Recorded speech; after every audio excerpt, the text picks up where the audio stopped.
Hey there. Tonight we're teleporting to 1493 Rome. Yes, the VIP lounge where popes hand out poison like breath mints, and the wine comes with a side of retroactive confession. Bring your own forgiveness.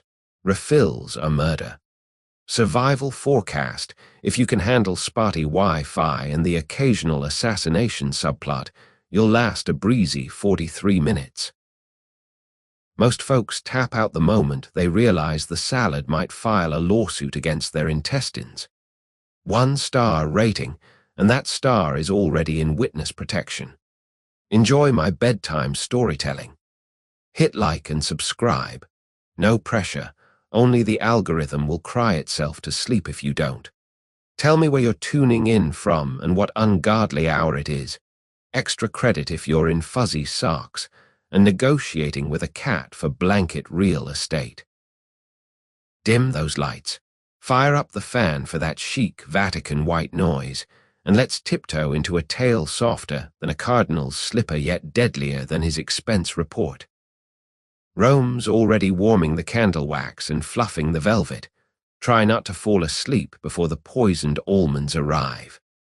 The road into Rome is only a ribbon of ochre dust until dusk settles and someone, probably a bored cardinal, spills purple ink across the sky.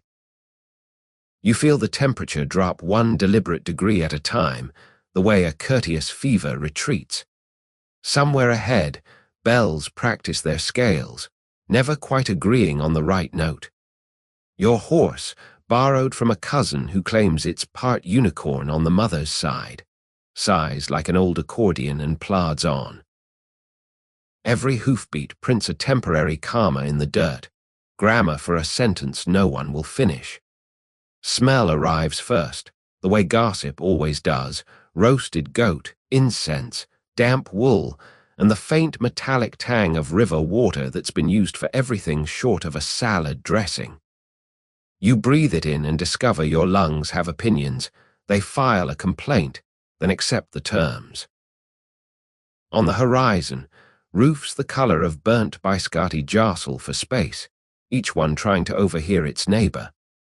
A single swallow dives past your ear, correcting your pronunciation of the city's name. Roma, emphasis on the sigh in the middle. You're wearing your second-best doublet because your best is still in Florence, held hostage by a laundress who swore she could remove that accidental wine stain. The fabric clings where it should glide and glides where it should cling, a sartorial argument nobody wins. Still, the color, moss after rain, makes torchlight feel welcome, so you forgive it. Your boots, on the other hand, have unionized. Left wants to rest, right wants adventure, and you're the exhausted diplomat. Just outside the city gate, torches ignite themselves like polite fireflies. Their glow is soft tangerine, the shade Instagram filters try to copy and never quite nail. A guard in a helmet shaped like an inverted pear nods you through without asking names. He's busy humming what sounds suspiciously like last summer's carnival jingle. You salute him with 2 fingers and slip beneath the archway, feeling history's hem brush your cheek. It smells of pigeon feathers and old psalms. Cobblestones begin almost immediately, each one rounded by centuries of boots, sandals, and the occasional repentant knee. They're slippery with evening dew and the oily residue of optimism. Your first step inside the walls is a small betrayal of balance. You tilt, arms windmilling in slow motion like a rehearsal for a ballet nobody bought tickets to. A passing monk steadies you, murmurs in vino gravitas, then glides away, sandals whispering gossip against the stones. You're not drunk, merely undecided, but you appreciate the absolution.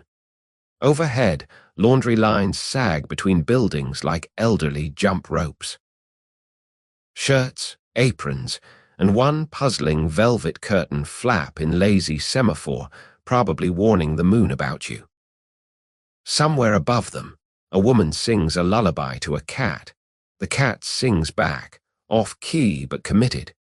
You store the duet in the corner of your mind, labeled evidence that time travel is real. Then remember you haven't invented labels yet. The tune follows you down the alley, harmonizing with your heartbeat until both agree on andante. The alley bends the way a procrastinating river might, depositing you in a small piazza where a fountain sighs into its own reflection.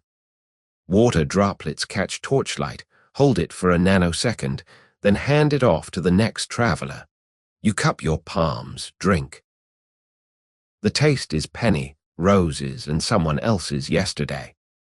When you straighten, your reflection ripples and smirks. Apparently it knows something about the evening you don't. You negotiate a truce, it won't spill secrets if you don't blink first.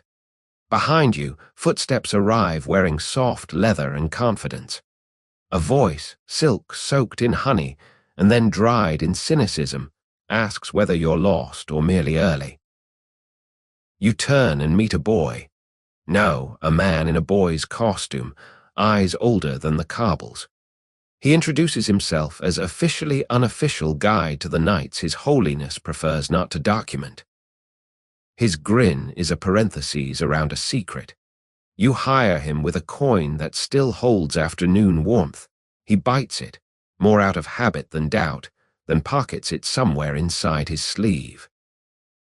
First lesson, he says, steering you by the elbow. Never walk straight in Rome, curves confuse the shadows.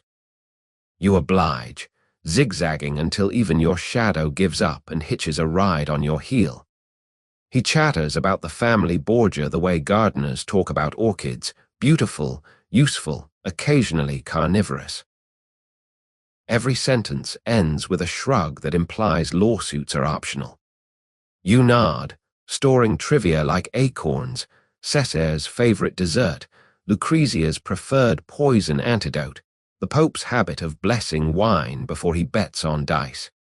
Eventually, the lane widens into a street generous enough for carriages and conspiracy. Torches multiply, breeding like rabbits in a romance novel. Their glow reveals a palace facade the color of sunrise on burnt cream, balconies yawning like bored giants. Banners hang limp in the still air, each one embroidered with a bull the color of overripe cherries. The Borgia logo, practically begging for a lawsuit from modern energy drink companies. Musicians idle by the doorway, tuning lutes the way dentists adjust drills, carefully, with dread. Your guide bows halfway, already halfway gone. Remember, he whispers backward, dance if they ask, drink if you must, and if a cup tastes like almonds, pretend you're allergic. Then he dissolves into torch smoke, leaving only the echo of his bite mark on your coin. You consider chasing him, but the palace doors yawn wider, exhaling perfume and pandemonium in equal measure. The threshold is a sentence you can't unread. You step across, boots unionized again, this time in agreement, too late to retreat. Inside, the air is thick enough to spread on bread. Candle wax drips in slow motion like bored honey. Somewhere, a dog barks in Latin. You feel history lean in, rest its chin on your shoulder and whisper, "Try not to embarrass either of us." You promise nothing, but your heartbeat signs the contract in initials at least. The foyer is a marble mouth preparing to swallow, yet the aftertaste promises to be interesting. You loosen your collar, realizing you're already inside the story. The prologue just didn't bother to warn you. A servant glides forward, face as neutral as unbuttered toast. He extends a silver tray holding a single white rose and a glass of something that glows like radioactive topaz. You take both. Etiquette demands it, and your mother raised you better than to refuse glowing beverages. The rose smells of rainstorms and unsigned treaties. The drink smells of Tuesday. You sip, sunshine, nutmeg, and a hint of, "We'll discuss this later." The servant nods, satisfied you're properly marinated. then melts backward into candle shadow. Your left holding botanical evidence and a cup with no refund policy. From deeper inside, music blooms, violins sawing gently at the edges of a waltz that won't be invented for another 3 centuries. Somehow that anachronism feels polite, like a guest who arrived early to help set the table. You follow the sound because compasses are for people with exit strategies. Corridors curl around you like ribbons in a gift you're not sure you deserve.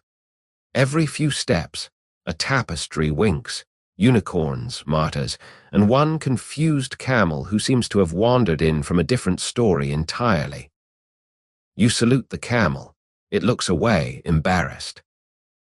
Finally, you spill into a courtyard roofed with night sky. Below, guests swirl in fabrics so dark they could sue black for copyright infringement. Candle flames float on glass islands, reflecting twice, thrice, until the darkness itself seems gilt-edged. Somewhere a laugh rings out. Silver bells drop down a velvet well. You feel the evening settle onto your skin like a well-fitted disguise. The rose in your hand trembles, perhaps sensing its cousins in the garden below. You're about to join the dance, even though no one has asked. Rome prefers volunteers over conscripts. A silky-voiced herald slips a gilt-edged card into your palm. You're summoned to Cardinal Borgia's city palace for light supper and diversions. No RSVP required. Escape unlikely. The courtyard's candle islands part, as if you're Moses with better fashion sense. A man in mulberry velvet appears, face illuminated by the soft arrogance of someone who's never had to queue for anything. He bows just low enough to imply equality is optional. His Eminence requests the honor of your confusion, he murmurs, pressing a rectangle of gold-leafed parchment into your hand. The paper is still warm, as if it recently served as a coaster for someone's insecurities. You glance down. The ink is squid black, the handwriting so ornate it practically curtsies. It promises light supper, diversions, and possibly a small apostasy at the Palazzo Borgia, beginning whenever you decide your curiosity outweighs your life expectancy. The herald winks, one eyelid closing like a silk curtain on a tragedy that hasn't premiered yet, then retreats backward without stepping on a single shadow, a skill you file under useful if you survive. The card smells of clove and something metallic, like a love letter written with a slightly bloody quill. When you tilt it, the seal, an embossed bull, seems to inhale. You slip it inside your doublet, where your heart provides unsolicited Morse code. Around you, guests orbit in slow-motion spirals, gowns brushing the floor like conspiratorial whispers. No one else received an invitation, or maybe they ate theirs out of politeness. Romans are nothing if not digestive diplomats. A breeze arrives, wearing perfume borrowed from the Tiber. It riffles through your hair the way a librarian checks for overdue secrets. You decide movement is safer than standing still. Statues here look too ready to volunteer commentary. Crossing the courtyard feels like walking across a chessboard where every square has tenure. You aim for an archway glowing amber, hoping it leads toward supper and not toward a syllabus of regrets. Inside, corridors narrow into sleeves of damask. Tapestries keep pace, hunting scenes where the deer look bored and the hunters look like they've forgotten the Wi-Fi password. You pass a mirror backed with mercury. Your reflection arrives a heartbeat late, suggesting either poor craftsmanship or a mild existential delay. You salute anyway. Politeness costs nothing, even in alternative timelines. The mirror salutes back, but with the wrong hand. You both pretend not to notice. Footsteps echo ahead, soft, deliberate, wearing leather the way gamblers wear poker faces. A woman rounds the corner, dress the color of overdraft fees. She sees you, pauses, then performs a curtsy that somehow apologizes for your entire gender. "You're the one with the special card," she states, not asks. Her accent places her north of here, where winters teach people to pronounce vowels like they owe money. You admit nothing, but the parchment against your chest radiates guilt. She leans close. Her breath is anise and library dust. "Word of advice. When they offer you the candied almonds, claim a nut allergy. Trust me, Rome's horticulture can be fatal." Then she glides away, hips swaying like a metronome set to regret. You consider chasing her for clarification, but the hallway forks spontaneously, apparently voting on your next poor decision. Left smells of roasted meat and string quartets, right smells of nothing at all, which feels honest. You go left because even your ID has a comfort zone. The corridor delivers you into an antechamber shaped like a swollen comma, implying the sentence it precedes is already too long. Velvet chairs line the walls, each one occupied by a guest pretending to admire frescoes they can't pronounce. A servant glides by with a tray of goblets. The wine inside is so dark it could be employed as a black hole's internship. You take one. Hydration is important when your blood type is about to become inquisitive. The first sip tastes of cherries that graduated summa cum laude from a monastery. Across the room, a set of doors grown open like giants with arthritis. Candlelight floods out, carrying snippets of laughter and the scent of cinnamon so refined it probably has its own coat of arms. A majordomo, tall enough to rent himself out as a bar graph, announces that supper is served in the fashion of surprises. Guests rise as one organism, a polite stampede. You join the rear, practicing facial expressions that suggest you're neither impressed nor edible.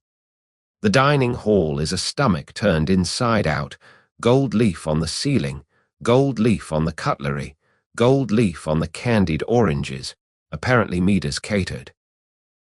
Tables form a horseshoe open toward a dais where a single chair waits, throne-like but modest, the way a shark smiles modestly. Place cards are written in mirror script. You tilt your head until your neck files a complaint, finally locating your name squeezed between Marquis of somewhere vague and Lady possibly mythological. You sit, hoping neither expects small talk in Latin. Napkins unfold themselves, or possibly the servants are just faster than ethics. A soup arrives, steaming like a gossip columnist. It's white, dotted with pomegranate seeds that look like tiny crimes. You taste almond milk, saffron, and a whisper of "we'll talk later." Conversation around you flits from war to fashion to which pope had the better nickname. Apparently pious is considered on the nose. You nod along, contributing the occasional raised eyebrow, the international signal for I'm harmless but observant. Between courses, a dwarf in harlequin silk somersaults the length of the table, balancing a candle on his nose. No one breaks dialogue. Entertainment here is seasoning, not the meal. He lands beside you, offers the candle like a bouquet. You accept.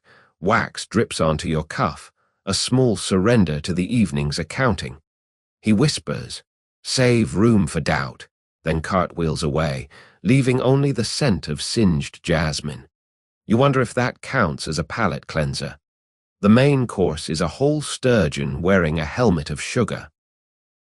A chef decapitates it with a blade so thin it could slice deadlines. Inside, smaller fish cascade like Russian dolls designed by someone with commitment issues. You taste salt, smoke, and the faintest trace of your mother never warned you about me. Wine refills itself. Either the jug is bottomless or the servants are telepathic. You decide questioning miracles is rude and drink. Dessert arrives on a litter carried by 4 men who look like they moonlight as architectural supports. It's a miniature castle made of nougat, flags of candied lemons snapping in the breeze of passing sighs. You break off a turret. Inside, a single pomegranate seed glows like a traffic light deciding whether to let you live. You eat it anyway. When in Rome, gamble. The seed pops, releasing sweetness and a faint metallic aftertaste, as if it once dated a dagger. As plates vanish, the majordomo claps once, sound of a book snapping shut on someone's fingers. Diversions commence, he declares, voice deep enough to rent out as a cellar. Guests rise, stomachs leading the way like obedient pets. You follow, wondering whether diversion translates to orgy, opera, or inquest. The possibilities orbit your head like moons you can't quite land on. Somewhere, a violin begins to soar at the air, polite but insistent, history holding the door. Inside, mirrors backed with mercury warp candlelight into slow-motion lightning. Every reflection shows you 0.3 seconds younger, a cheap Renaissance filter. You drift from the supper tables as if tugged by an invisible usher made of perfume and debt. Double doors part ahead. No hands, just well-trained hinges, revealing a corridor-lined floor to ceiling with looking glasses. Each pane is wavy, bubbled, the sort of glass that's witnessed arguments in 5 languages and kept none of them confidential. Candle scones gutter between them, their flames carpet into infinity, a visual echo that refuses to age gracefully. The air itself feels reflective, like you could breathe in and exhale your own after-image.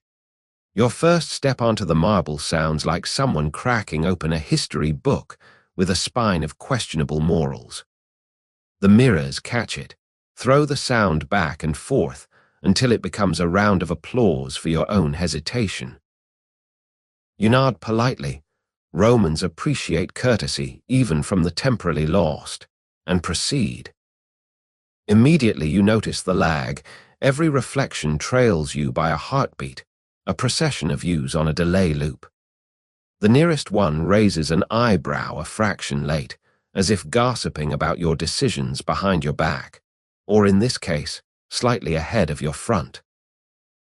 Halfway down, smoke begins to seep from nowhere in particular, probably on loan from a Vatican censor with separation anxiety.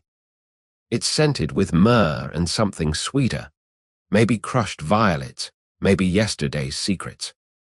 The haze softens the candlelight into butter, then into liquid gold, then into something you could practically spread on toast if you had any and weren't worried about sacrilege. Mirrors love smoke. It gives them permission to lie. Your face appears, disappears, reappears with the nose of a Renaissance dandy you've never met. You try not to take it personally. A soft laugh skitters past your ear.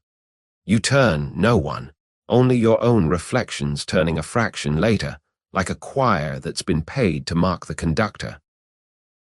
One mirror, taller than the rest, shows an empty corridor behind you, despite the fact you're clearly occupying it. You wave. The mirror keeps your arm, waves back 5 seconds late. Somewhere inside the silvering, a candle flame burns sideways, breaking at least 3 laws of physics and one of hospitality. You store the observation under note to mention if I survive to invent science. Footsteps approach, but the sound arrives before the feet, a party trick of acoustics. A woman glides into view, gown of ink blue silk, neckline low enough to debate theology with. She carries a fan painted with constellations that don't exist yet. Every time she flick-flacks, a new star is born, lives, dies. Her reflection, however, is naked except for a necklace of keys. You blink. The mirror decides to behave, clothes her again, but keeps the keys. She meets your eyes in the glass and winks. Don't trust the one on the left, it's gossip. Then she's gone, swallowed by smoke and the corridor's lazy S-curve. You reach out to touch a mirror, cold then warm, like a cheek that can't decide whether to blush. Beneath your fingertips the mercury backing ripples, mercury being the only metal that apologizes for its mood swings. For a moment, your hand sinks wrist deep into silver. No pain, just the sensation of stirring cream with bones. You pull back quickly. The glass belches a tiny bubble that pops with the sound of a distant confession. Your reflection is now wearing a ring you don't own, ruby, square cut, the color of unpaid bills. You hide your bare hand in your sleeve, just in case the mirror wants collateral. From somewhere deeper in the maze, music starts up, harpsichord notes skipping like flat stones across a pond of reverb. Each mirror returns the tune at a slightly different pitch until the hallway vibrates with a chord no one agreed to sign. You follow it because navigation by dissonance is still navigation. Every few paces a mirror offers you an alternative. Left shows you smiling at a future you hasn't earned. Right shows you frowning at a past you can't return. You stick to the center, diplomatically non-committal. The smoke thickens, sweet enough to glaze ham. Your eyes water, but the tears reflect too, tiny mirrors rolling down cheeks that lag 0.3 seconds behind. You wipe them away. The reflection keeps crying, sentimental fool. Ahead, two mirrors face each other like rival biographers. Stand between them and you'll see yourself into infinity, each iteration growing slightly more Venetian, more mysterious, slightly better at eyeliner. You indulge, 1,000 you stretching into mist, each one convinced the next is the imposter. The farthest version raises a hand. Wave or warning, hard to tell, before the haze eats him. You step back, dizzy with multiplication. A door materializes between two mirrors, wood so dark it could be the night's unemployed brother. The handle is a bronze bull, horns perfect for hanging your inhibitions. You grip it. The metal is body temperature, as if the bull has been waiting patiently to be milked. Push, and the door sighs open on hinges that sound like someone exhaling after a joke that went too far.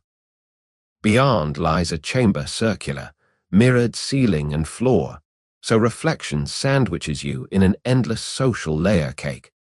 Candles float in glass orbs, bobbing gently as if the air itself is a calm sea. Step inside and gravity hesitates. Your boots echo twice, once on the floor, once on the ceiling above your head. Mirrors catch the sound, throw it back and forth until it becomes a heartbeat that isn't yours. You look up and see yourself looking down, a polite aerial audience. The two of you nod. Neither wants to break the illusion first.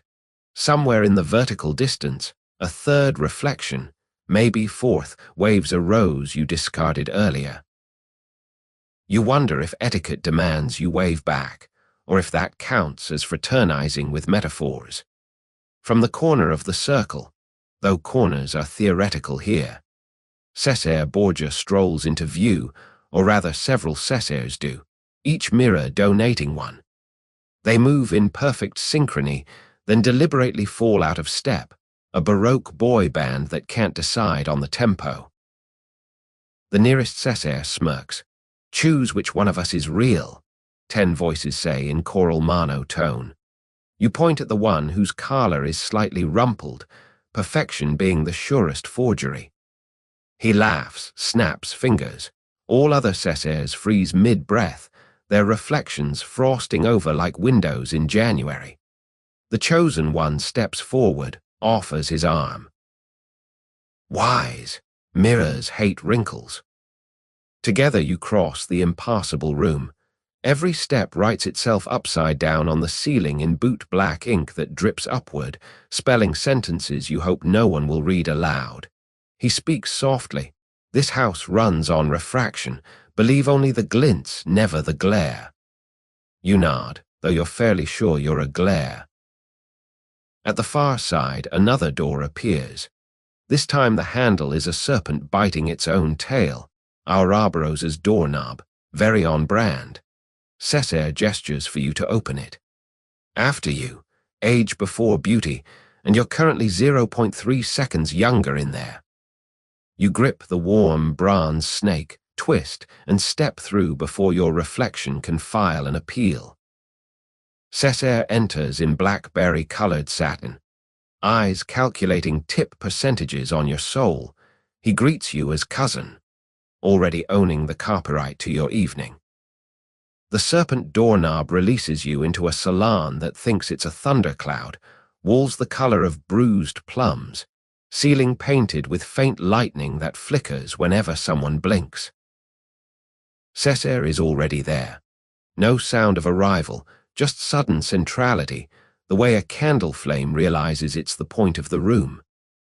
His doublet is blackberry satin so dark, it swallows candlelight and refunds it as bruised purple halos. When he smiles, accountants somewhere update your intangible assets column without being asked. "Cousin," he says, arms wide, voice warm as mulled influence.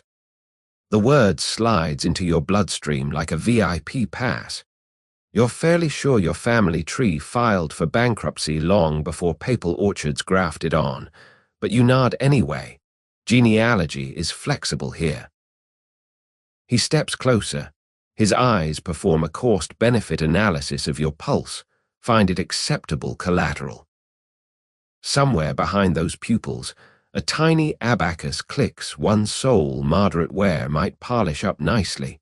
You feel valued and mildly foreclosed. He takes your hand, not shakes, takes, the way a library takes a book you forgot to return, and turns it palm up. The rose you've been carrying since dessert droops there, petals bruised like gossip after midnight. Cesare plucks it, inhales, frowns slightly. Roses should not smell of caution. He passes 2 fingers over the bloom. When he withdraws, the petals are fresh, edges gilt, scent turned up to alibi.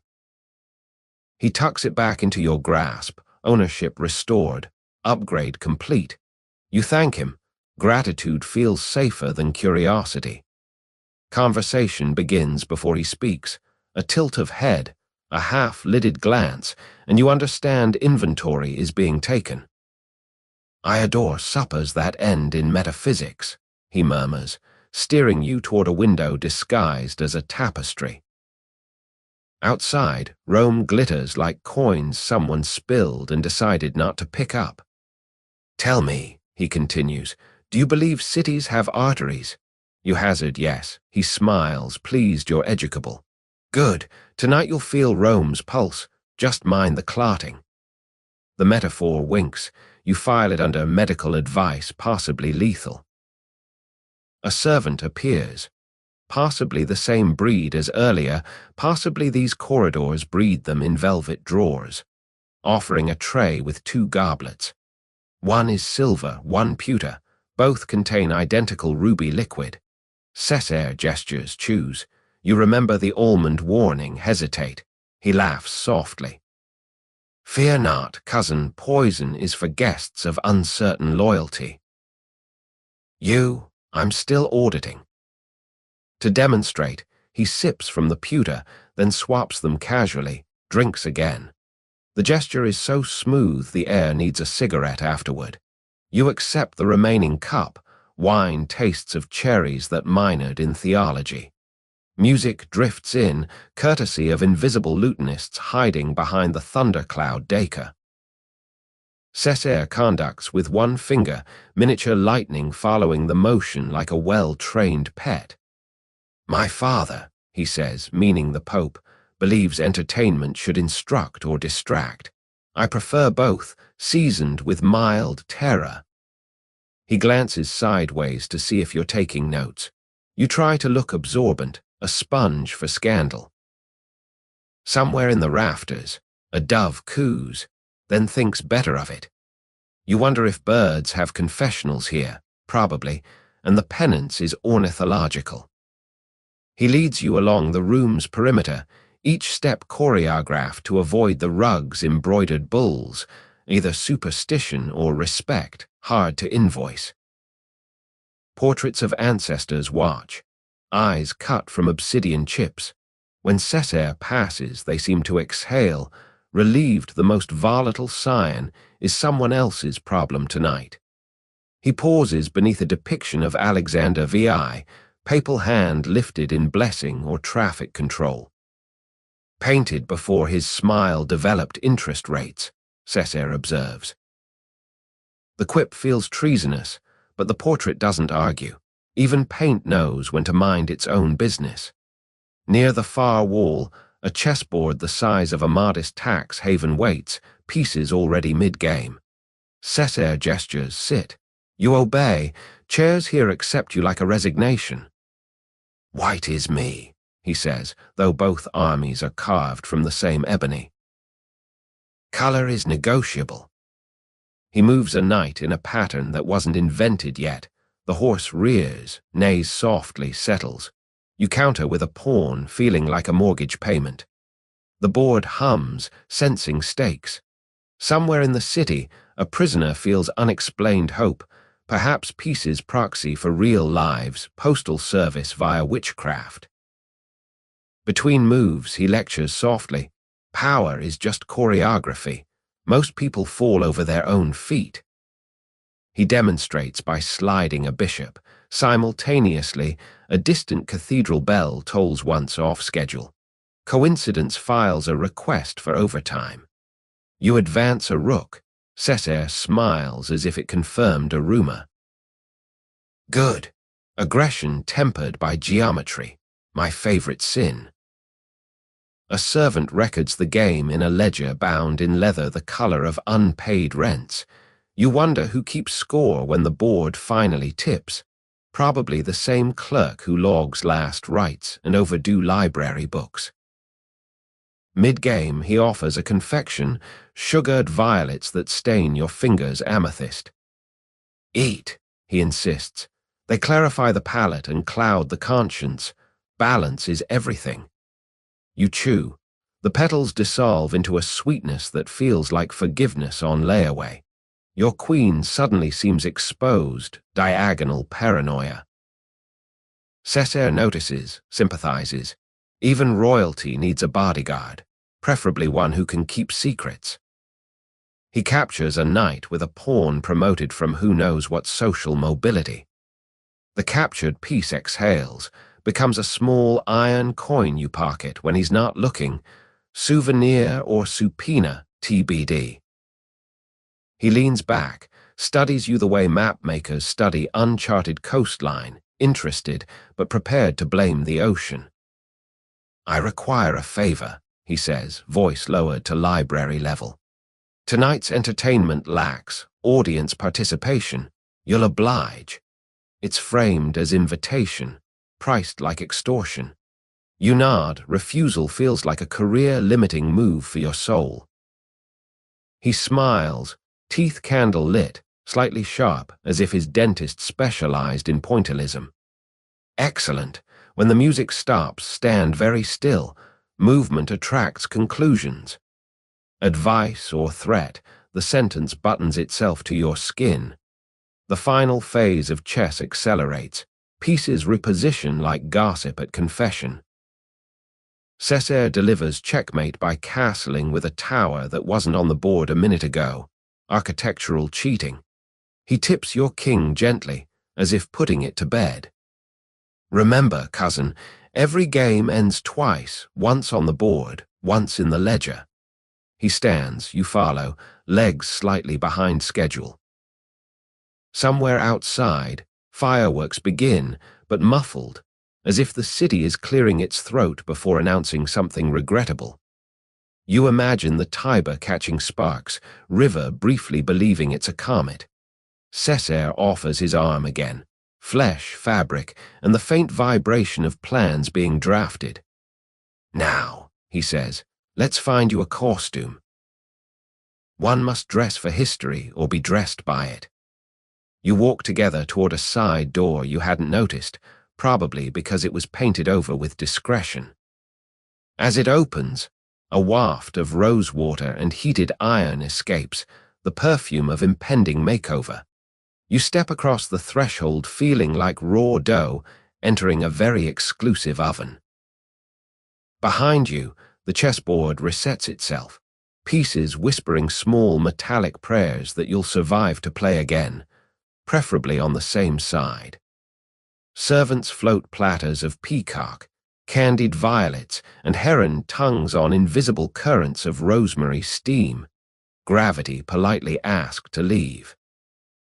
The doorway exhales you into a dining hall that appears to be rehearsing for its own coronation. The ceiling is a single sweep of midnight blue plaster, flecked with gold leaf stars that twinkle in real time. Somebody's bribed astronomy to work indoors. Below, a table drifts. Yes, drifts. 3 hand spans above the floor, as if the marble is shy and needs personal space. It's long enough to seat a small senate, and currently doing so without visible legs or apology. You blink. Cesare pats your elbow, reassuring you that vertigo is included in the ticket price. Servants glide beneath the levitating board, their heads never brushing the underside, posture so perfect it could balance budgets. They wear slippers of felted silence. When they walk, the air signs its name in cursive. Platters ascend via nothing more than rosemary steam, great fragrant plumes rising from hidden vents, lifting silver trays like polite poltergeists. A peacock lands in front of you, tail fanned, eyes painted with cloves. It looks mildly annoyed about being dead yet still glamorous, the avian equivalent of a post-breakup selfie. Your chair scoots itself backward, oak on oiled air, then nudges your knees, asking permission in furniture language. You sit. It obliges, scooting in just enough to preserve dignity but not enough to prevent escape. Cesare claims the hovering seat opposite, elbows on linen so white it could sue lesser whites for defamation. Gravity, he says, is negotiable when the Pope owes you favors. He snaps fingers. A decanter somersaults over, pours wine upward into your glass, the liquid climbing like it's terrified of the floor. Surface tension winks. First course heron tongues, pale and slightly quivering, dressed in syrup of sour orange. You hesitate. Eating a tongue feels like oral colonialism. But Cesare already savors his, chewing thoughtfully as if translating bird gossip. They speak only when marinated, he offers. You taste, texture of velvet gilt, flavor of lightning over a lagoon. Your own tongue files a union complaint, then asks for seconds. A servant appears with a microscopic nod, replenishing before desire becomes audible. Rosemary steam continues its heavy lifting, aromatherapy for the conscience. Between courses, the table rotates, slow motion roulette, destination unknown. Platters orbit, pausing before each guest like planets interviewing for moons. When the roast stops, you confront a miniature castle of sugar glass. Inside, live nightingales sing, unaware their rent is overdue. Cesare taps the rampart, walls fracture into edible shards, birds flutter out, trailing candied violets that rain onto plates. No one else flinches. Apparently avian real estate collapse is appetizer entertainment.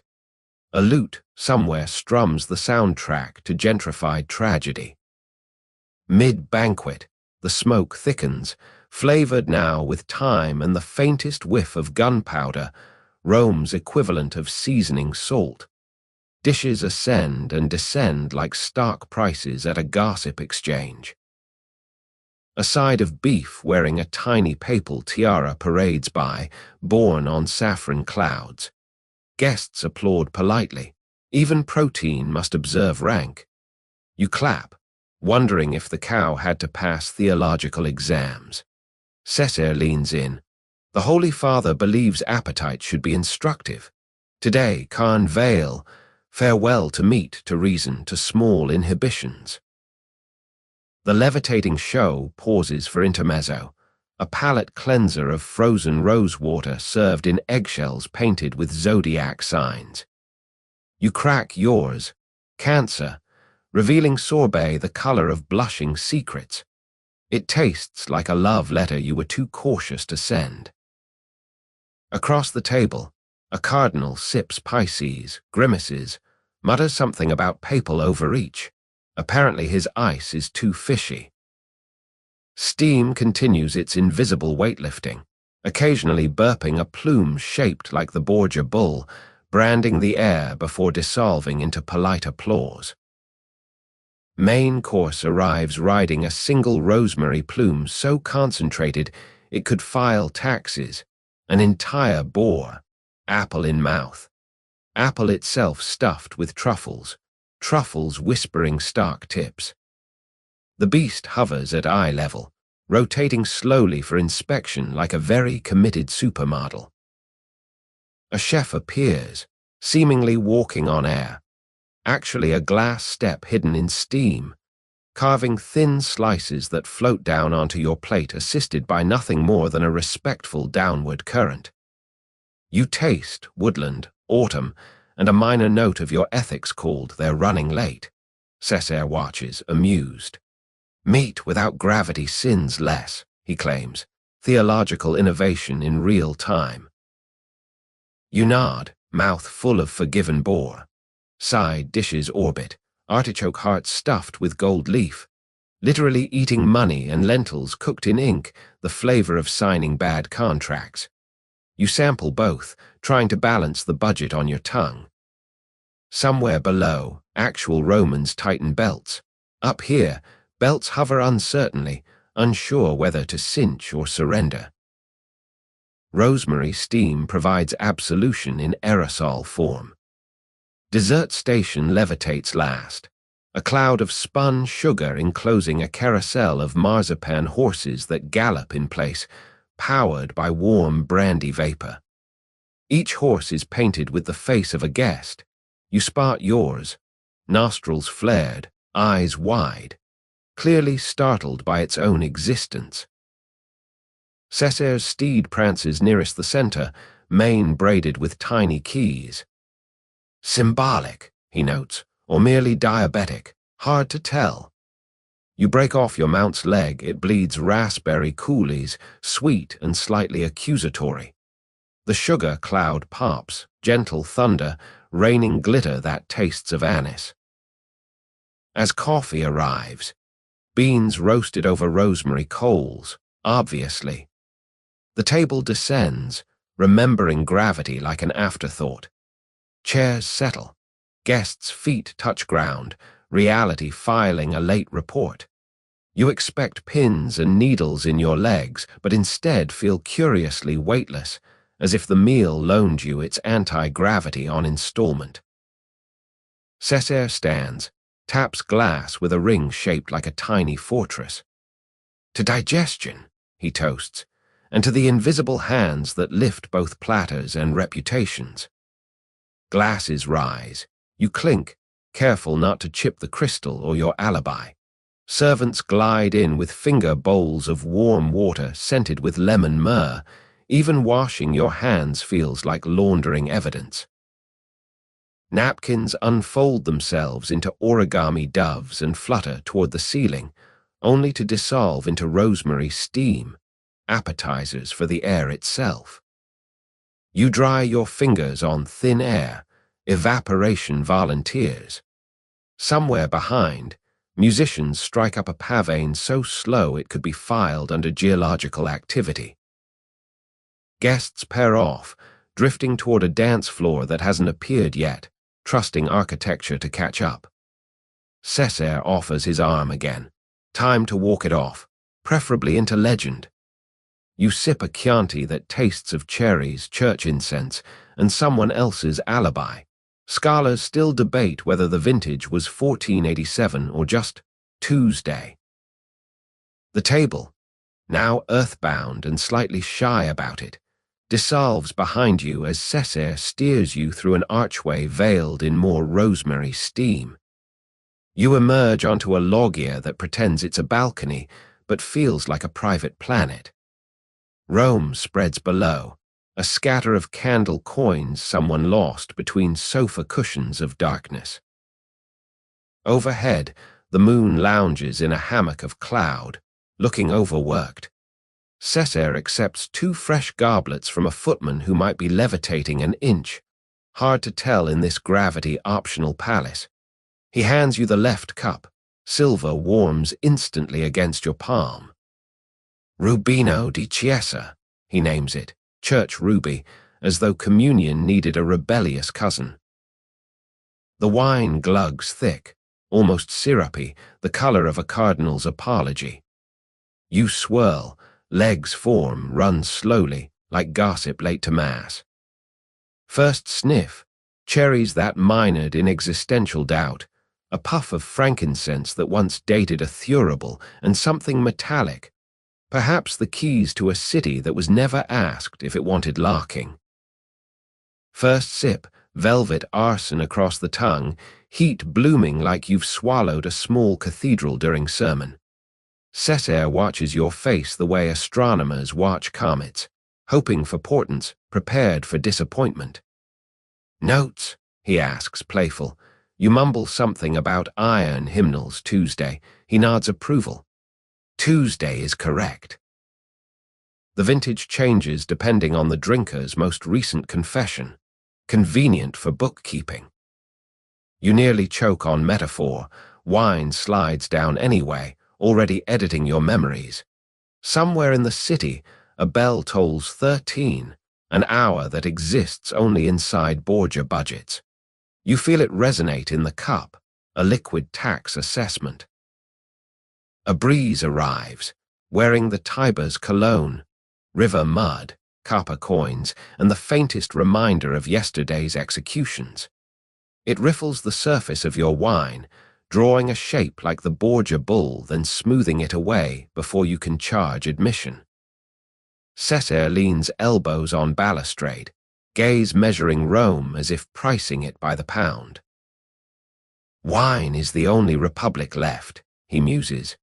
Even the Pope can't tax a grape that refuses to grow. You consider the politics of fermentation, decide to stay neutral. Your tongue casts a vote by lapping another sip. Below, late-night vendors call out last prayers to empty purses. Hot chestnuts, roasted dormice, forgiveness to go. Their voices float up, seasoned with desperation you can almost taste over the church cherry notes. You sip again. The wine incorporates them, a blend of terroir and terror. Cesare notices you're listening. Rome sings in off-key currencies, he says. My family merely provides the metronome. He taps the cup. The ruby wave sloshes, briefly showing your reflection wearing someone else's guilty expression. You lower the goblet, but the image lingers, stamped on the inside of your eyelids. Somewhere inside the palace, a lute string snaps, twang like a small bone giving up. The wine jumps in your mouth, as if startled by its own soundtrack. Cesare smiles at the coincidence. Apparently even accidents RSVP to him. Music and alcohol share a father, he remarks. Both lie beautifully. You consider the theology of that, decide it's above your pay grade, which currently stands at 0 florins and 1 borrowed horse. You drink to lying beautifully. The wine approves, warming your ribs like a confession you haven't paid for yet. He refills your cup from a decanter that wasn't there a moment ago, glass shaped like an elongated heart attack. The pour glugs in slow motion, each drop a ruby bargaining chip. Careful, he warns. More than 3 and you'll remember things that happen to other people. You're on sip 2 and already recalling a childhood in a village you've never visited, a mother who smelled of anise and unpaid rent. You shake the memory off like a wet dog. It lands somewhere in the city below, probably roots itself and opens a tavern. Conversation pauses while fireworks begin across the river, small, polite explosions, the kind that apologize for interrupting. Each flash reflects in your wine a strobe of crimson morse. Cesare raises his glass toward the sparks, toasting to brief illuminations and long shadows. You clink. The contact rings sharper than expected, a crystal gavel sentencing you to further sensory overload. Sipping, you taste gunpowder now, sulfur kissing cherry, the flavor of celebrations that forgot to ask if anyone felt like celebrating. Your tongue writes it down, signs the receipt. Between bursts of sky bloom, he quizzes you gently, favorite sins, preferred hours for betrayal, whether you hum while packing for exile. You answer honestly, wine acting as a notary. Each reply earns a nod, as if he's filling out a punch card, 10 confessions and the next murder is free. You laugh at the thought, the wine hiccups, almost spills. He steadies your hand, fingers cool despite the summer night. Easy, he soothes. Gravity is negotiable, but embarrassment is forever. You straighten, careful not to baptize the balcony in Rubino di Chiesa. A church bell downstream coughs out 3 a.m. Your goblet answers with a ripple that tastes of curfew. Cesare drains his, flips the cup upside down. A single drop hangs, refuses to fall, surface tension or stubbornness. That, he declares, is the vintage holding its breath. You watch, mesmerized, until the drop loses the argument and dives into darkness. Somewhere below, a splash confirms physics still has a job. You sip the last of yours, tasting the dregs, iron, incense, and the faint bitterness of a Tuesday that realized it's actually Friday the 13th in disguise. He sets both cups on the balustrade, where moonlight polishes them into small satellites. Keep the flavor, he says. It writes good memoirs. You're unsure whether he means the taste or the cup, but the goblet stays, cooling like a relationship that has concluded but hasn't left the room. He offers his arm again. Rome Beyond shuffles its lights, preparing the next act. You take the crook, slightly wobbly, wine having reorganized your skeleton into a looser alphabet. Somewhere inside your chest, cherries and churches hold a committee meeting. The motion is tabled until sunrise or confession, whichever arrives first. Comedians toss silver blades that hum lullabies. Each catch lands a half note off key, as if the song itself is tipsy. Cesare steers you off the loggia and down a servant's stair so narrow your shoulders brush both walls, collecting gossip from the plaster. The wine hums in your veins like a cat rehearsing opera at 3 a.m. Present off key, impossible to evict. You emerge into an antechamber upholstered entirely in midnight velvet. Even the air feels upholstered. A single spotlight, oil lamp plus mirror, puddles on a low stage no bigger than a wager. Around it, courtiers lounge on cushions, shoes off, dignity half-laced. Someone offers you a beanbag that sighs when you sit, possibly mourning its former life as a cardinal's bolster. Music begins before musicians. A single note plucked out of darkness, then 3 daggers thrown after it. The blades spin lazily, catching lamplight and tossing it back like coins you can't spend. They land 1, 2, 3 in a wooden target painted with the Borgia bull, each hilt quivering at a pitch. Low C, B flat, something sharp that didn't RSVP. From the rafters, a jester descends upside down on a ribbon the color of yesterday's bruise. His costume is patchwork confession, scarlet, saffron, and a black that looks guilty even in dim light. Bells on his cap jingle in 5/4 time, rhythm of a heartbeat that skipped bail. He rights himself mid-air, lands barefoot on the balls of his feet, bows so low his nose taps the stage, either reverence or sniffing for clues. When he straightens, you see his smile is stitched with silver thread. Literally, tiny sutures glint where lips meet, a permanent grin that can't be revoked by mood or morality. "Welcome, sumptuous strangers," he croons, voice like a lute that read too many philosophy books. "Tonight we juggle truths. They're lighter than knives but leave deeper scars." Behind him, two more jesters cartwheel from the wings, each catching a thrown dagger without looking, as if steel were simply opinion with better balance. The routine begins polite, 3 blades apiece, tossed in looping waltz tempo. Every catch lands off beat, a lullaby with hiccups. You find yourself swaying. The wine inside you sloshes agreement. Then tempo accelerates to gossip speed. Blades cross mid-air, braid into a helix, hum like hornets discussing theology. One jester closes his eyes, juggles by ear. Literally, a bell on each dagger, dissonance choreographed.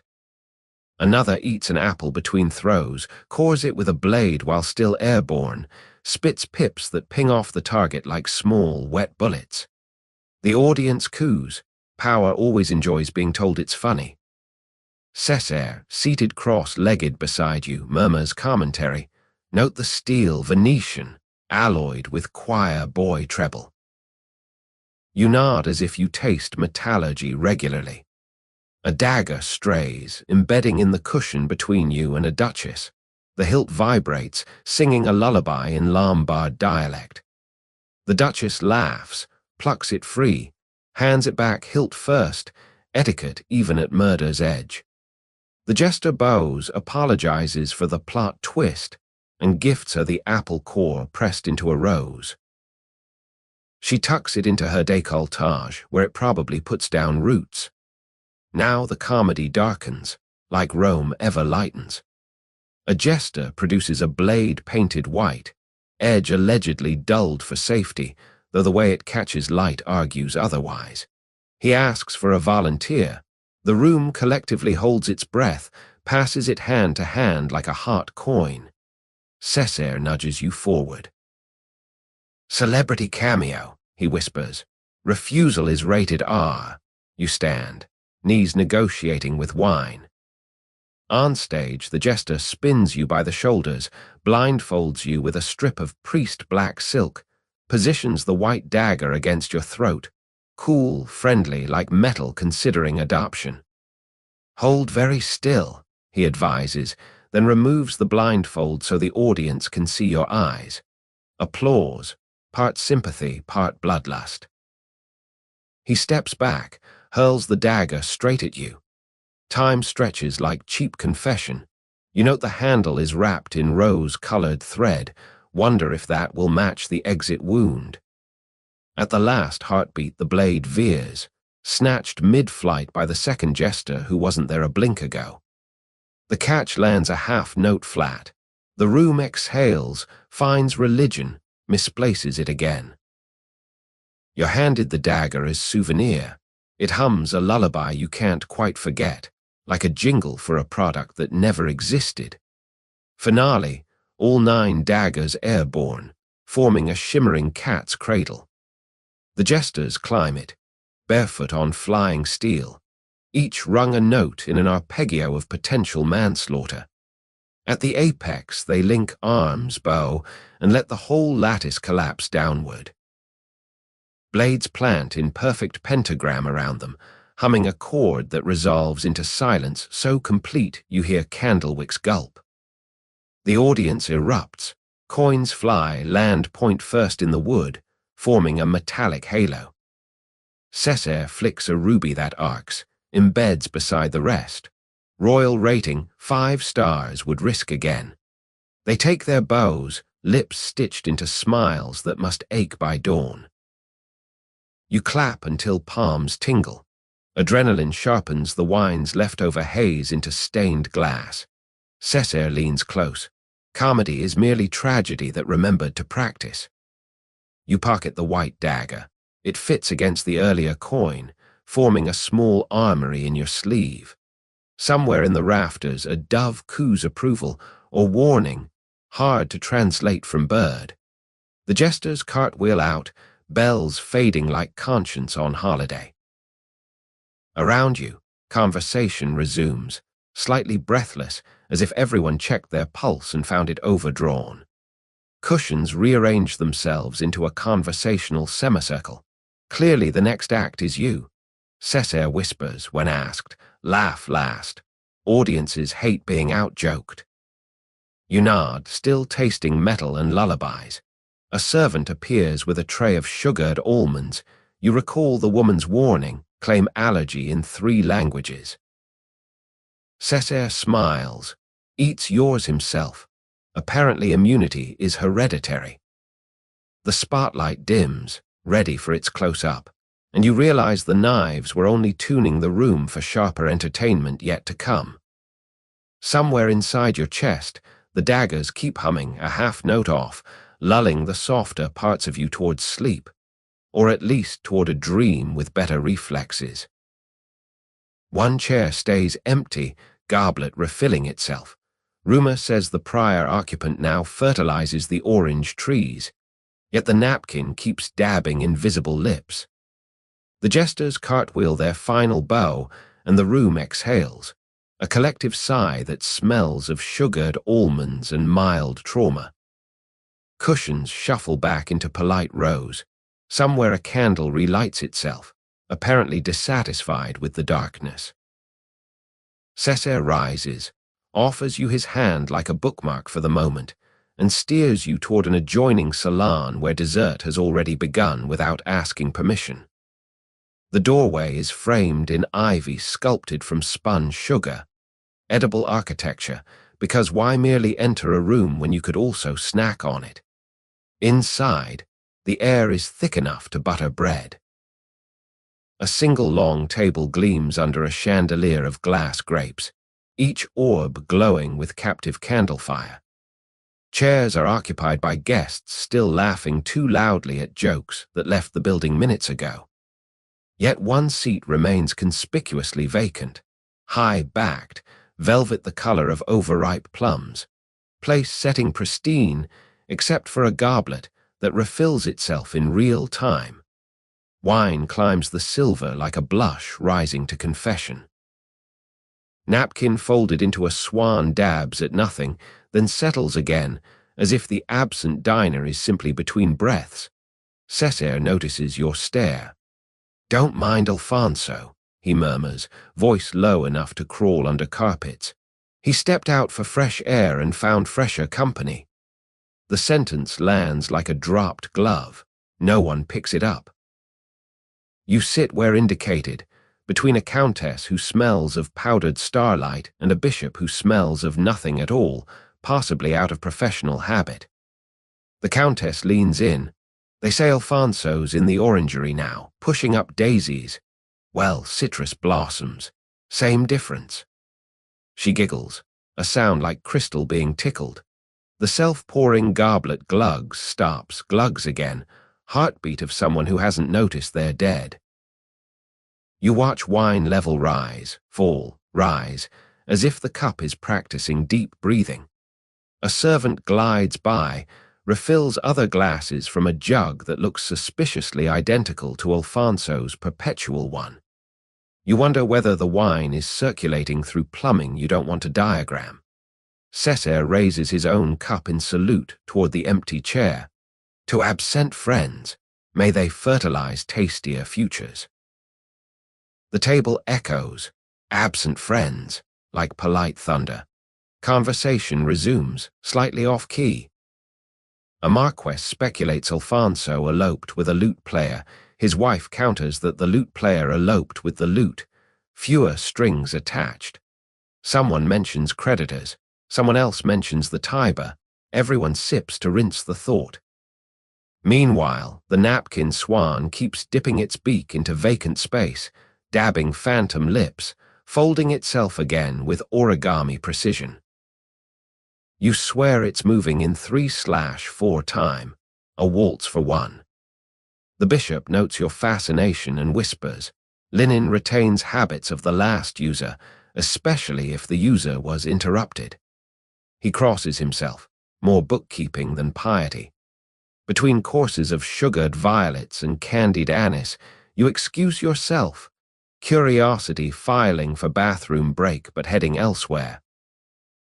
You follow the faint scent of orange blossom down a servant's corridor, so narrow your shoulders apologize to the wallpaper.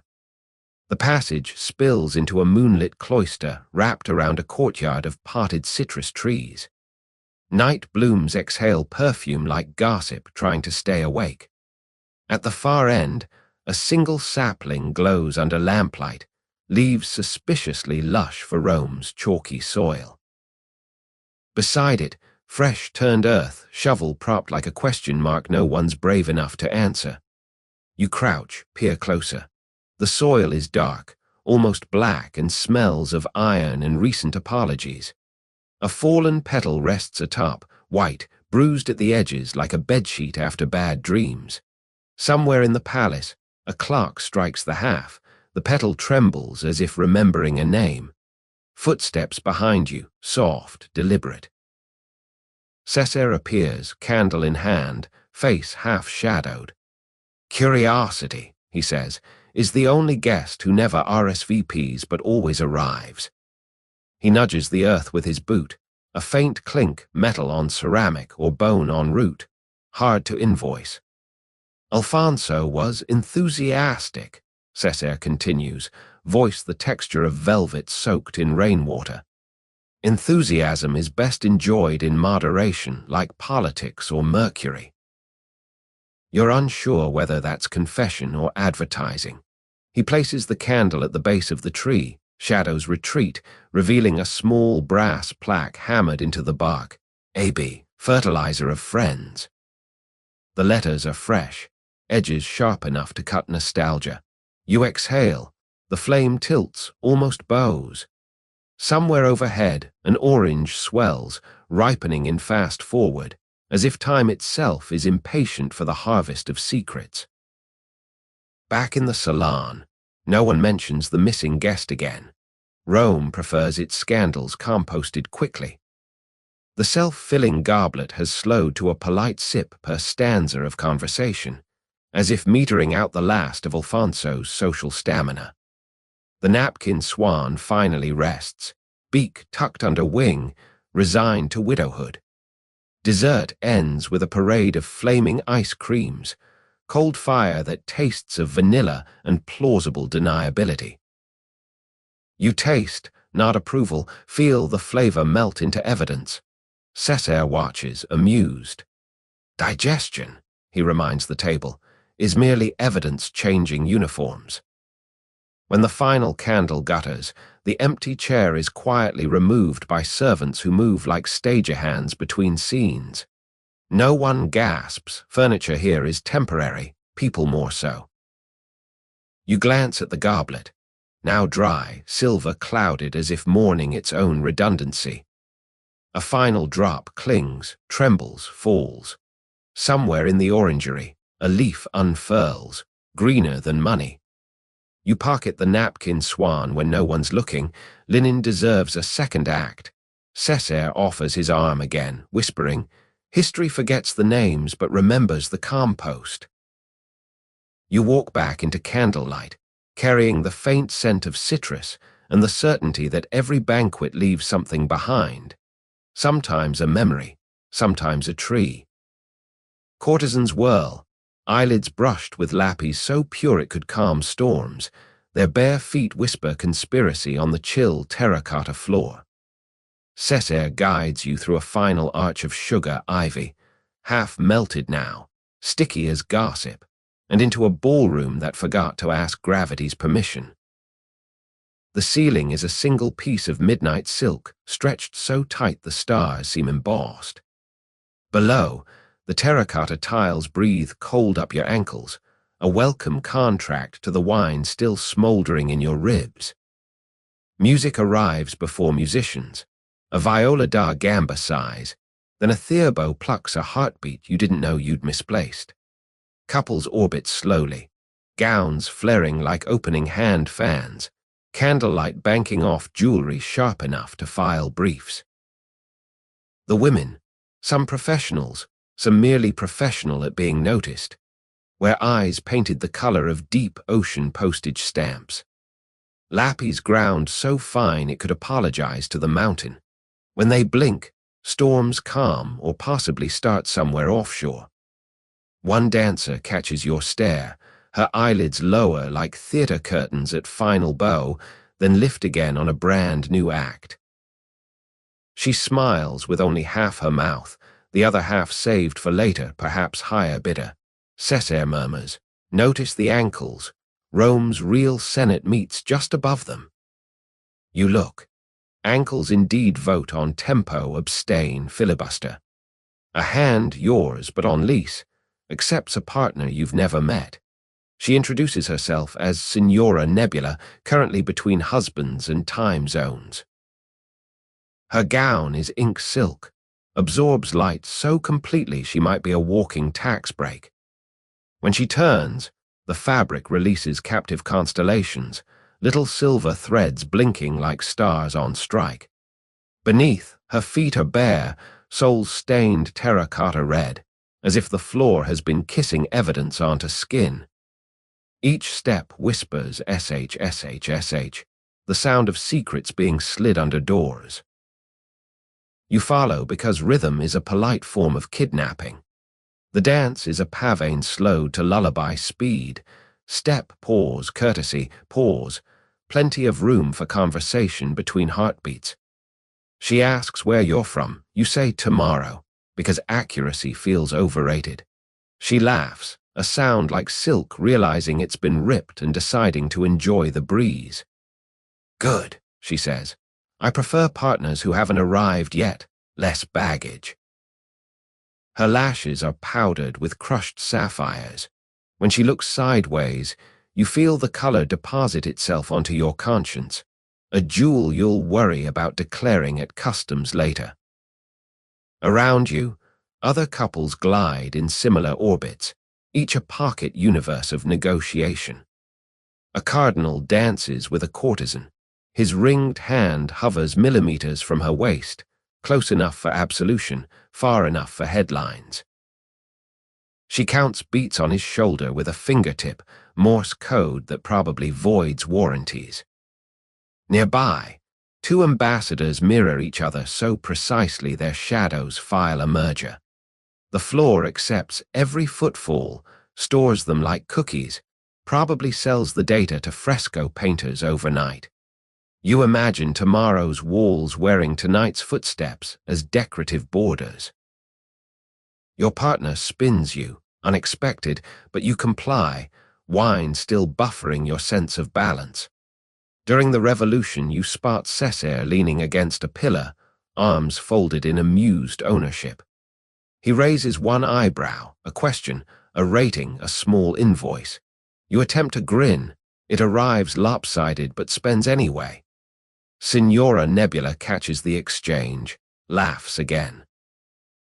"The Borgias," she sighs, "collect people the way other families collect interest, compound and frequently." You ask if interest ever compounds her. She twirls instead of answering, hem flaring like a market crash. Music shifts without warning. Lute trades its drone for a treble gallop, tempo kicking from lullaby to heartbeat on the run. Dancers adapt seamlessly, silk whispering furiously. Bare feet slap terracotta, a round of applause from the floor. Your partner releases you into the spin, catches you by the wrist one beat late, teaching you that timing is just another flirtation. Somewhere, a cymbal crashes. Lappy's eyelids everywhere flutter, releasing pigment into the air like blue pollen. You breathe some in, taste gemstone, feel storms calm in your lungs or possibly start. A circle forms, classic human arena. Pairs take turns showing off moves that border on parliamentary procedure. Signora Nebula pushes you gently forward, solo slot, perform or perish. Panic sips your spine, but the wine from earlier steps in as agent you bow, Invent a dance halfway between pavane and trying to remember where you left your dignity. It involves slow-motion shrugging, a pirouette that apologizes mid-turn, and a final pose resembling someone looking for keys they never owned. The room applauds, polite, surprised, possibly charitable. You retreat, cheeks heating like candles discovering they can blush. Cesare claps exactly twice, sound of a contract stamped. He glides over, claims your partner with a nod. "May I cut in?" he asks. The music answers by slowing to adagio as if paid off. Signora Nebula transfers to him without breaking eye contact with you. A baton pass in a relay you didn't know you joined. They move off, she still half smiling, Cesare already negotiating tempo with the small of her back. You stand alone, but the floor keeps whispering SH, SH, SH under new souls, updating your status from dancer to observer, interest still compounding. The set ends, couples bow, eyelids lower, releasing one last cloud of Lappy's dust that drifts toward the ceiling and settles on the silk sky like a faint constellation of who we used to be. Musicians file out, instruments yawning. Guests drift toward doorways, some already barefoot, shoes in hand, dignity traded for comfort. You spot your partner once more. She raises a hand, fingers fluttering, maybe wave, maybe wiping sapphire from her lashes. You return the gesture, unsure whether you're saying goodbye or downloading an encrypted promise. The terracotta floor cools under your own bare soles now. Someone's borrowed your boots for the next stanza of night. Cesare reappears, cat quiet. "Enjoy the Senate?" he asks. You admit legislation was swift. He smiles, offers an arm scented with dance floor heat and distant thunder. "Come," he says. "The night's ledger needs balancing." You follow, leaving behind the ballroom that's already forgetting your footsteps, though the tiles retain faint blue prints, tiny storm prints of lappies that will fade by morning unless the palace decides to keep souvenirs. Somewhere behind, the vial gives one last sigh, string relaxing like a muscle that realizes the dream is over. You carry the echo in your pulse, a slow waltz that counts itself off into the corridor's darker bars. Someone breathes the word cantarella into your ear like a mint leaf, history's favorite papal seasoning, then vanishes, leaving only the scent of bitter almonds. The corridor after the ballroom is a tunnel of yawns, walls stretching, candles drowsing. Cesare has vanished somewhere between the last viola note and the first heartbeat of whatever comes next, leaving you following a footman whose torch hums small Latin lullabies to the shadows. Your feet, still bare from the dance, pad cool against mosaic lozenges that depict dolphins gorging on grapes. Renaissance dietary advice, perhaps. Ahead, a doorway yawns, exhaling warm air scented with rose oil and the faintest metallic tang, like a coin that's just learned regret. Inside is a library that forgot to catalog itself. Books lean against books, whispering footnotes. A globe spins slowly though no one touches it, Earth practicing for tomorrow. You step over a pile of atlases open to oceans that claim they're working from home. Somewhere overhead, a balcony rings the room. A figure leans, face lost in lantern smoke, but the voice drifts down, silk thread with a barb, cantarella. The word lands cool on your collarbone, slides inside your doublet like a pickpocket who returns only dread. By the time you look up, the balcony is empty, save for a single almond petal spiraling down. You catch the petal, white, bruised at the edge, smelling of cyanide trying to pass as marzipan.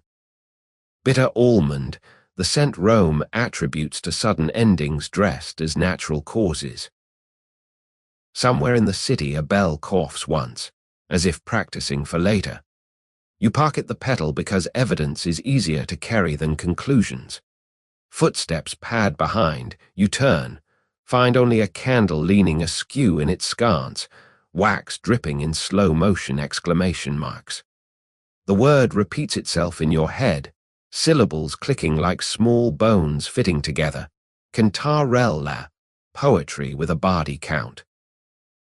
A book falls open on a nearby lectern, as if the room has decided to annotate. The page shows a recipe, inked in a hand that shakes only at the descenders. 3 grains suffice in wine, 5 in broth, 7 if the subject is beloved. Beside it, a marginal sketch, a tiny bull Borgia logo chewing on an hourglass. You raid, throat drying faster than the candle. The text advises masking flavor with clove or cherry. Your last goblet arrives in memory, cherries waving from the depths like old friends who owe money. Your stomach queries whether reflux is now historically significant. Footsteps again, this time belonging to a woman gliding from between shelves. Dress the color of unread letters, eyes of someone who's seen ceilings crack under confession. She offers a vinaigrette of smiles, selects a book, pretends to read while studying you. You heard the balcony, she states. Her breath carries violet pastils and the faintest whiff of apology. You admit nothing. She closes her book. Good. Gossip needs uncertainty to ripen. She plucks the almond petal from your fingers, replaces it with a sugared coriander seed, antidote or accessory hard to invoice. Then she's gone, footsteps swallowed by carpet the color of dried blood trying to blush. You taste the seed. Citrus, soap, maybe hope. Stomach registers receipt but withholds comment. Somewhere a clock clears its throat, 1, 2, 2.5. Time here keeps odd internships. You wander deeper, past scrolls that smell of salt and previous popes. A globe stops spinning as you pass. City named Cantarella, momentarily facing you. Inked in letters too small to read without squinting your life expectancy. You spin the sphere. The place vanishes behind longitude, proving geography can be complicit. A faint dust rises, tickles, and you sneeze. Sound of a conclusion trying to get out but changing its mind. Cesare appears at the far end, candle in hand, face half lit like a verdict still typing itself. Enjoying the archives, he asks, tone suggesting libraries are dangerous only if read correctly. You mention the whisper, the petal, the recipe. He nods as if tasting weather. Cantarella is seasoning, depends on the chef's intention. My family prefers subtlety, others prefer witnesses. He doesn't deny, doesn't confirm, simply walks. You follow because corridors dead end when solo. Passing the lectern, he tears the recipe page out, folds it into a paper boat, sets it afloat on a candle dish. Flame eats it, smoke smells first of almond, then of nothing at all. Records burn easier than reputations, he remarks, watching ash curl. But ash still testifies, just takes smaller handwriting. You consider your own ash potential, decide it's above your pay grade. He leads you up a spiral stair, so narrow your shoulders collect cobwebs and possibly old indulgences. At the top, a door opens onto a balcony overlooking the Tiber. Night air rinses the almond scent from your tongue, replaces it with river mud and distant carnival. Below, torch-bearers cross a bridge. Their lights look like beads on a rosary counting down to maybe. On the railing sits a tiny glass vial, stopper sealed with wax stamped by the papal arms, logo of the soul's last customer service desk. Cesare picks it up, rolls it between fingers. Inside, white powder shimmers like moonlight that's been ground for convenience. 3 grains, he says, echoing the burned page, between a cough and a kiss. He offers it, not as gift, merely as observation. You refuse with a shake. He pockets it again, smiling the way cats smile at canaries who have read the job description. Wise, he murmurs, but wisdom rarely fills cups. A breeze flips his cloak lining, revealing an inner pocket embroidered with minute bulls and even minuter hourglasses. You realize time and branding travel together here. Somewhere downstream, a barge horn lows, sound of a cow that's learned to swim. The vial disappears into fabric, taking with it the scent of bitter almond, though your memory keeps a receipt. Cesare turns back inside. You follow, leaving the balcony to its river and its rumors. Behind, the vial's ghost lingers, whispering mint leaf promises that history is only poison when swallowed whole. Sip carefully, and it merely seasons the dream you're still trying to pronounce. You wander outside, white datura open in applause, releasing perfume thick enough to butter bread, and every petal holds a rumor. The door back inside sighs shut like a confessor who's heard enough, and suddenly you're barefoot on moon-wet gravel, the palace behind you shrinking to a dollhouse of guilty lanterns. Rome's night air is a soaked velvet coat slipped over your shoulders, heavy, fragrant, oddly consoling. Ahead, hedges arch into tunnels lined with night blooms that only open when lawyers aren't watching. Datura trumpets swing wide, exhaling perfume so rich you could spread it on a roll and call it atmosphere. Each blossom nods, petals white as fresh receipts, yellow stamen like tiny exclamation marks warning. Read the fine print before inhaling. You follow a path paved with broken terracotta shards, edges rounded by centuries of repentant feet. Every step prints a temporary comma in the dirt, grammar for a sentence you haven't decided to finish. Somewhere a fountain gulps in its sleep, water sounds like someone practicing an apology in Latin. The hedges rustle, not wind, more like pages turning. A petal detaches, lands on your cuff, immediately tries to root. You pocket it instead. Botanical evidence is easier to carry than perfume that insists on testifying. Ahead, a stone bench waits, moon-bleached, carved with initials that spell nothing in any living language. Sitting feels like checking into a hotel that never confirms checkout time. The datura choir leans closer, scent thick enough to butter bread and possibly bribe officials. Your eyelids grow plush. The wine, the dance, the almond whisper, all decide to carve a pool in your bloodstream. Somewhere in the green, a voice, maybe female, maybe foliage, recites gossip. Did you hear the cardinal forgot his own commandments? Laughter follows, soft as pollen. You answer aloud, asking which cardinal. The garden replies with rustle, non-committal as a press secretary. Under the bench, something small digs, beetle or bureaucrat, hard to say. Footsteps approach, wearing slippers of leaf sound. A figure resolves, robe of unbleached linen, hood up, face inside like a candle at noon, present but unreadable. She carries a watering can that glows faintly, contents possibly moonlight, possibly testimony. Without greeting, she sprinkles the datura. Each drop hisses on contact, scent flaring like a match introduced to gossip. They open wider if you apologize first, she offers, voice low, cracked along the edges like old fresco. You apologize to the nearest bloom. It yawns, showy, releasing a puff of perfume shaped. No imagination needed, like a tiny bull. She sits, leaving canonical space between you for the Holy Ghost or plausible deniability.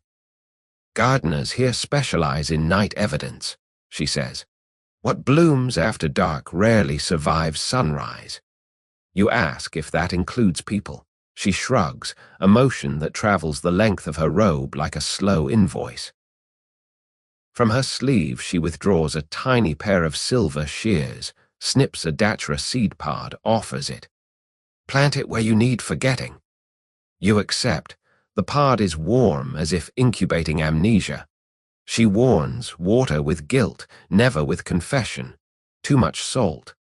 Then she rises, walks off, watering and glowing dimmer, until both she and the light retire into rumour. Alone again, you examine the seed pod, spiny, pregnant with possibilities that look like tiny exclamation points. You consider names to forget, decide the list needs updating hourly. A breeze arrives, wearing perfume layered like a conspiracy, first datura, then something greener, crushed stem, maybe envy, finally a faint metallic note, as if the Tiber sent a representative. The pod twitches in your palm, anxious for soil or witness. You pocket it next to the almond petal. Your doublet is becoming a filing cabinet for small apocalypses. Somewhere beyond the hedge, a nightingale tests a note, decides against it, files for silence. Footsteps again, heavier, booted. Cesare appears, cloak whispering around his ankles like a contract under negotiation. He surveys the blooms, selects one, snaps it off at the stem. Poetry, he says, tucking the flower behind your ear, should always be slightly fatal. The blossom droops, heavy as a headline. He sits, stretches an arm along the bench back, not touching but claiming airspace. Conversation opens with whether how the night is humid enough to launder sins, then slides to politics. Gardens are like senates, both require manure and occasional pruning. You laugh, datura petals shiver, delighted or horrified. He asks what you've learned. You show him the seed pod, he nods, unsurprised. Forgetting is cultivation. Some need greenhouses, others graves. His eyes reflect moonlight in a way that suggests he's already planted whole forests of omission. Somewhere in the palace, a bell tolls 3. The garden answers by opening another bloom, audible pop like a cork leaving confession.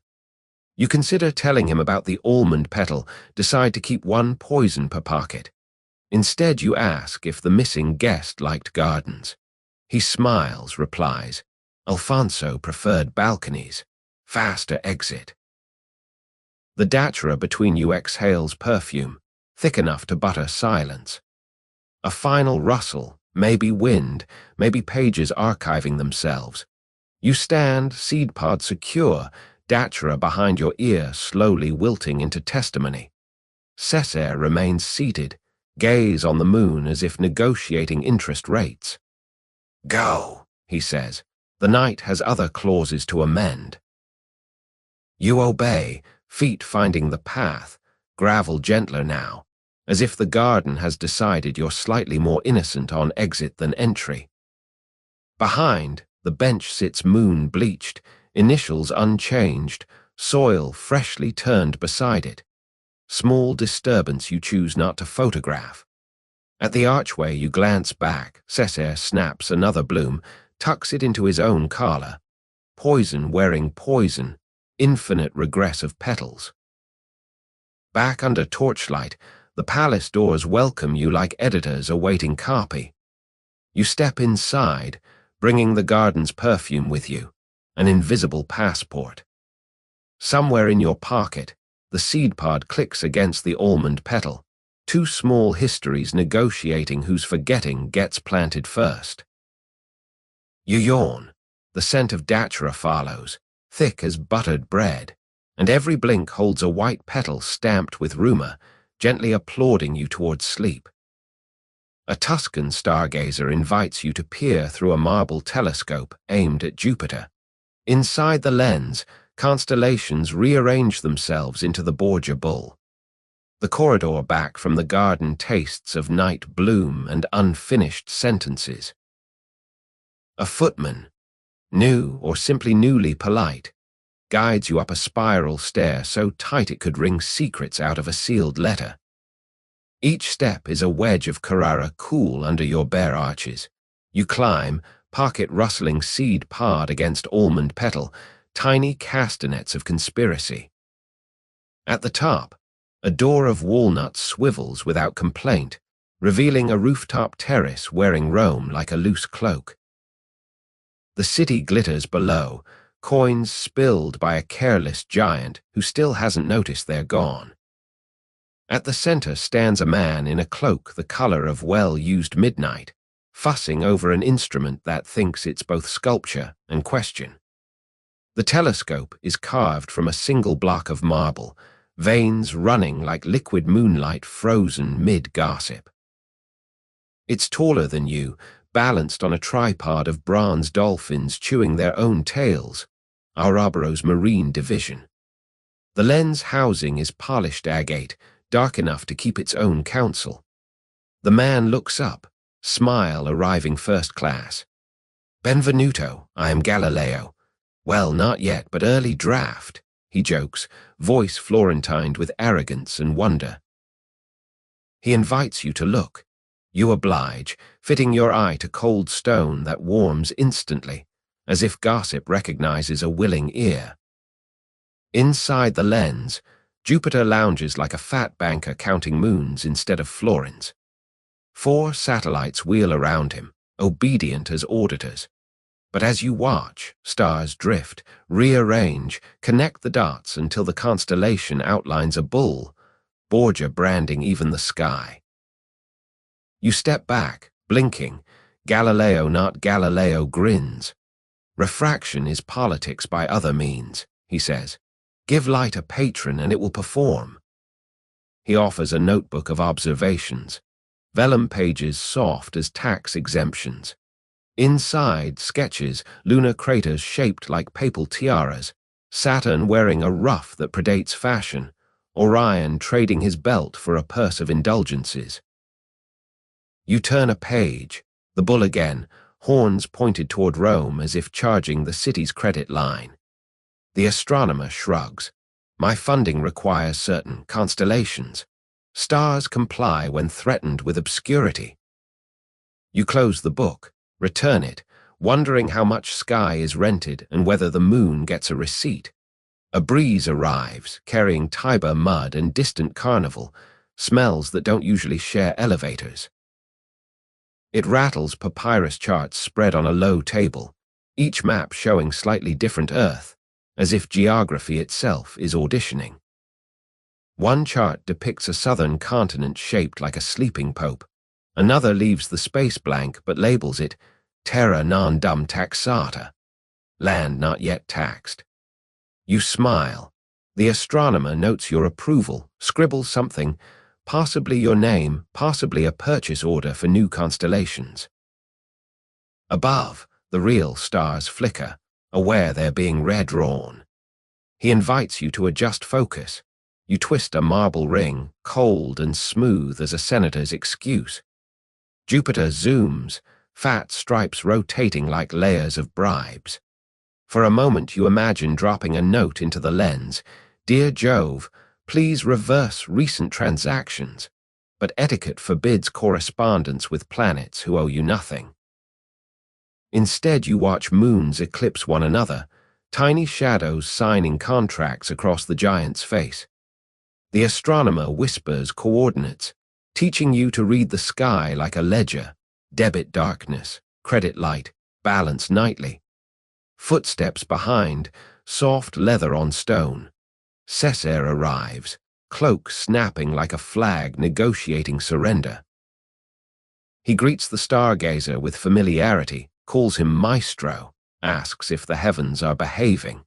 Reply, "As much as they ever do, my lord." Cesare peers into the telescope, grunts approval at the bull.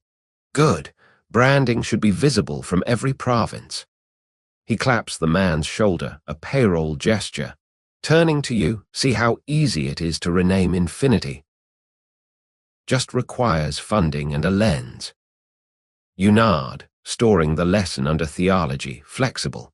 He offers you a turn again. You accept, curious whether the sky rewrites itself in your honor. Jupiter still there, but now the moons line up to spell a faint C. Perhaps Cesare, perhaps caution. You step back. The astronomer closes notebook, seals it with wax impressed by the Borgia bull. Transaction complete. Stars return to factory settings, bull dissolving into generic scatter. Yet you remember coordinates. the way one remembers a phone number one should never call. Above, a meteor scratches a brief apology across the dark, then pays for damage and leaves. Equipment is covered with velvet the color of unpaid rent. Marble gleams once more, innocent as sculpture. The astronomer bows, retreats into a turret stare that swallows him whole, probably returning to draft moons for other clients. Cesare lingers, gaze on Rome's sprawl, expression that of a banker counting invisible coins. The sky, he says, is just another balcony. Depends who's looking up and who's looking down. He produces the vial from earlier, holds it to starlight. Powder glitters, planetary, obedient. You think of almond petals, datura seeds, the small apothecary in your pocket now competing with constellations for shelf space. A final glance through the telescope, unaided this time, shows only normal stars, boring, unbranded. You exhale, fogging the lens, erasing fingerprints of both of you. Cesare turns, descending the stair. You follow, boots finding the spiral, each step a marble comma in a sky sentence now edited back to generic myth. Below, the palace waits, candles leaning like bar stools after closing time.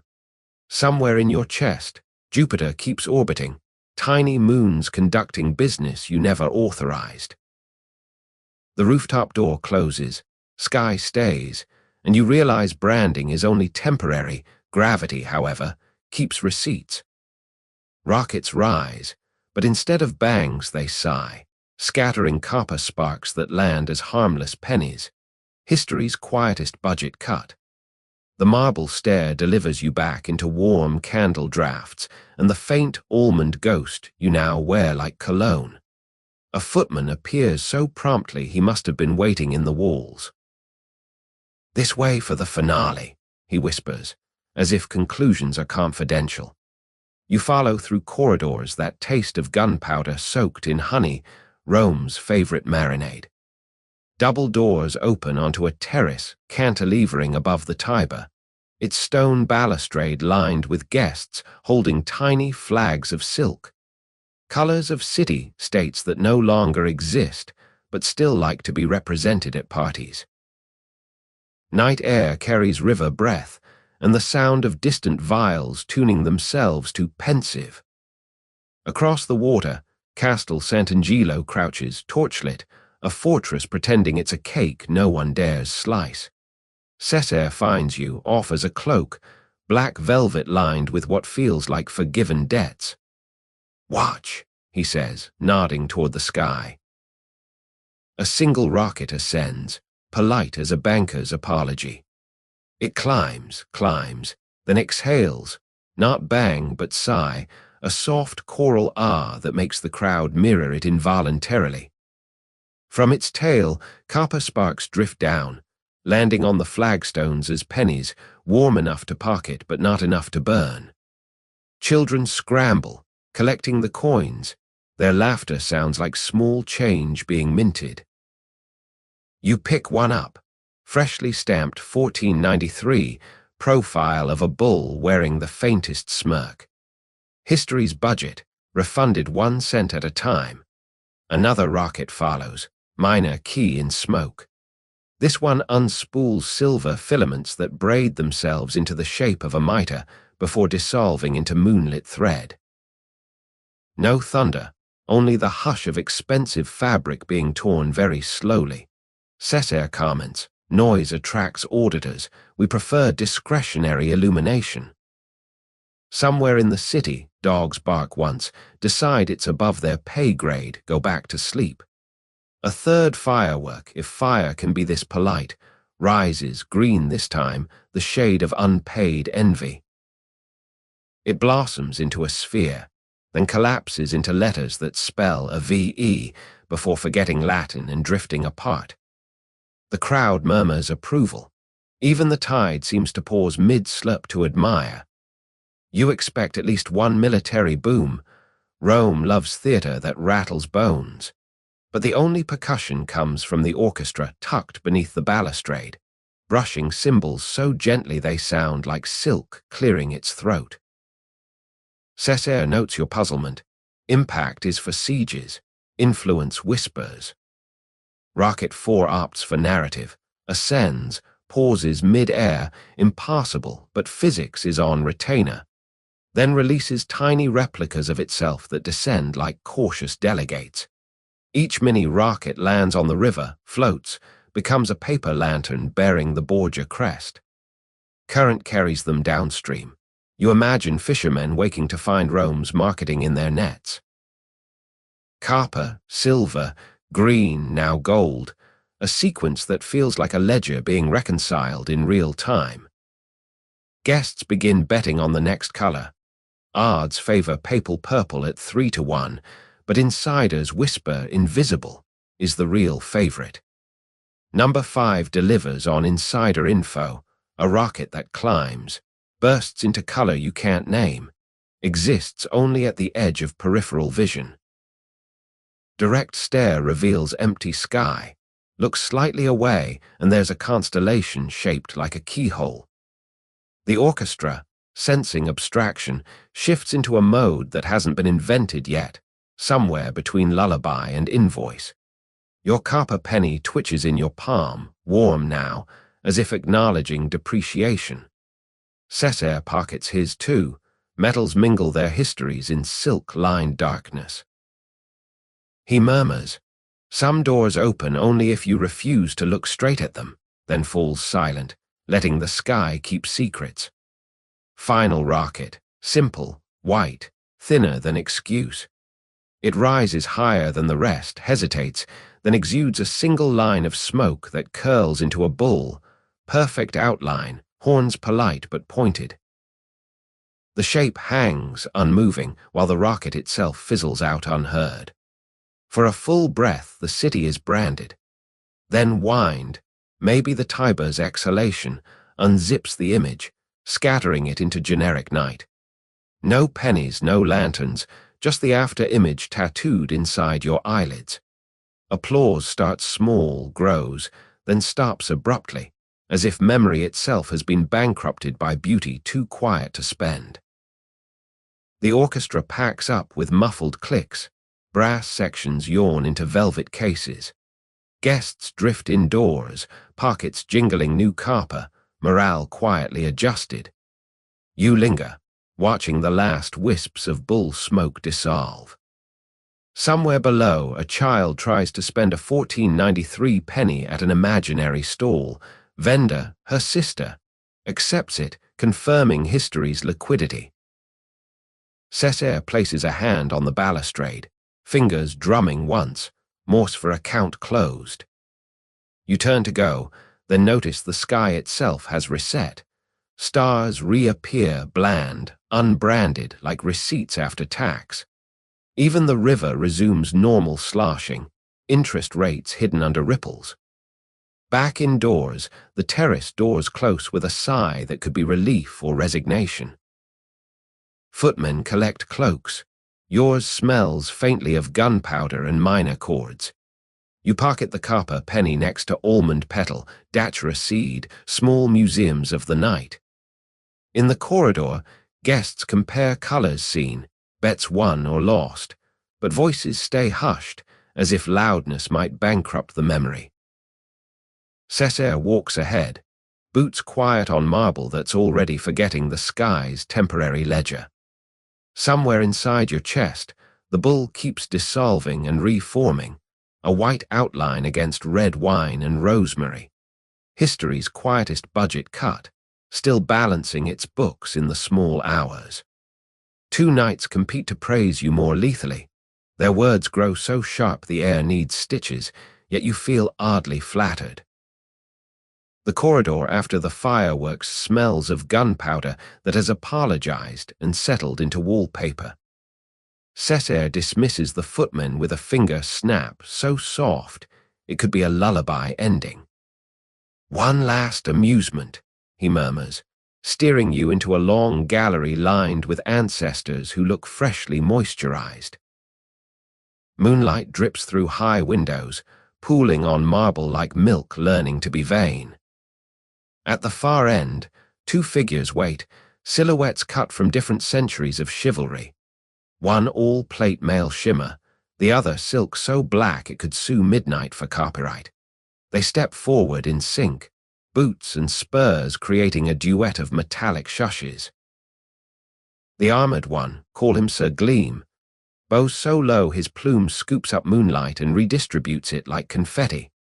The silk one, Sir Sable, bows deeper but slower, time enough for irony to curtsy. Both rise smiling the way wolves apologize, teeth first. Cesare claps once, the sound ricochets off frescoed ceilings, returns smaller, better behaved. "Cousin," he declares to the room, "these good knights wish to duel. No blades, only praise. Winner claims the honor of your favor. Try not to bleed." Sir Gleam begins immediately, voice like a trumpet that studied poetry. "Behold, a presence so radiant even shadows apply for overtime." He gestures. "Your shadow indeed leans closer, apparently volunteering for unpaid labor." Sir Sable counters, tone softer but edged, "Indeed, but radiance is mere brass. Our guest is the hush inside cathedral gold, only visible when eyelids close." The words slice so cleanly you feel your self-esteem file into a finer point. A nearby duchess gasps. Her fan snaps in half, victim of collateral flattery. You nod politely, unsure whether to curtsy or take cover. Sir Gleam circles, spurs singing. "Your eyes, Signor, twin lanterns guiding lost galaxies to reasonable real estate." He swings an imaginary cape. Breeze follows, scented with mint and unpaid rents. Sir Sable smiles, lazy. "Galaxies. Too provincial. Our friend's gaze is the mirror galaxies practice humility in, endless, affordable, rarely vacant." The metaphor lands like a silk handkerchief soaked in ether. You feel slightly unconscious. Cesare watches, amused accountant of ego inflation. Somewhere in the rafters, a cherub statue covers its ears, worried praise might chip paint. Round 3 escalates to physical analogy. Sir Gleam kneels, offers his gauntlet. "May this humble steel serve as mere frame to the masterpiece that is your attention." He means the gauntlet, but also himself. Chivalry loves a nested compliment. Sir Sable removes a velvet glove fingertip by fingertip, slower than peeling regret. Steel rusts, but absence of steel. Ah, that frames infinity without rivets. He drops the glove. It lands soundless, claiming dignity is quieter than armor. The room inhales. Even candle flames hold their breath. You feel oddly weightless, as if compliments are removing internal organs and replacing them with lighter, more flattering ones. Sir Gleam stands, desperate, deploys height. "Your stature, colossal enough to make mountains file for altitude sickness." Laughter ripples, mountains unavailable for comment. Sir Sable sighs, gentle guillotine. "Height is geography, depth is cartography." Our guest is the valley where mountains learn humility. Note the air, already thinner with their envy. The words slip between ribs. Find your imposter syndrome, buy it a drink. You realize you're swaying, drunk on syntax. Cesare claps again, applause politely edited for length, then raises a hand, time out, or possibly time to die, but softly. He turns to you. "Choose," he says, voice velvet wrapped, but carrying steel understudy. Both knights await, panting slightly, compliments having winded them more than any battle. Sir Gleam's armor gleams with hope. Sir Sable's silks rustle like receipts. The gallery holds breath, ancestors peering, walls leaning in for spoiler. You consider steel offers protection, silk offers plausible denial. But you remember the telescope, the seed pod, the almond petal, items preferring subtlety. Decision arrives dressed as diplomacy. I favor the air between them, where words meet and cancel interest. Silence, then laughter, genuine, startled. Cesare smiles, transaction complete. Both knights bow, half relieved, half bankrupted. Sir Gleam kisses your hand through gauntlet joints. Sir Sable kisses the air just above, claiming ethereal jurisdiction. They back away, still complimenting each other's defeat. Your loss, sir, outshone my victory. And your victory, dear rival, humbled my loss. Their voices fade down the gallery, sharpening adjectives with every step until the air itself needs stitches. You exhale, discover you've been holding breath like a spare compliment. Around, guests fan themselves, dignity slightly unraveled, egos mended with gold thread visible under torchlight. Cesare offers his arm again, amused audit concluded. Flattery, he notes, is just taxation paid in self-esteem. You walk, legs rubbery from unused curtsies. Behind, frescoes settle back into frescoing, ancestors resume looking bored but better moisturized. Somewhere a servant sweeps up fragments of metaphor, too sharp for pets. In your pocket, the duel continues quietly, silk whispering against steel, both claiming they meant every word. You decide compliments are safest when pocket-sized, like pennies minted from fireworks or constellations that once charged rent. The corridor bends ahead, ready with the next receipt. Cesare's intended, Enriquez de Luna, remains in Valencia.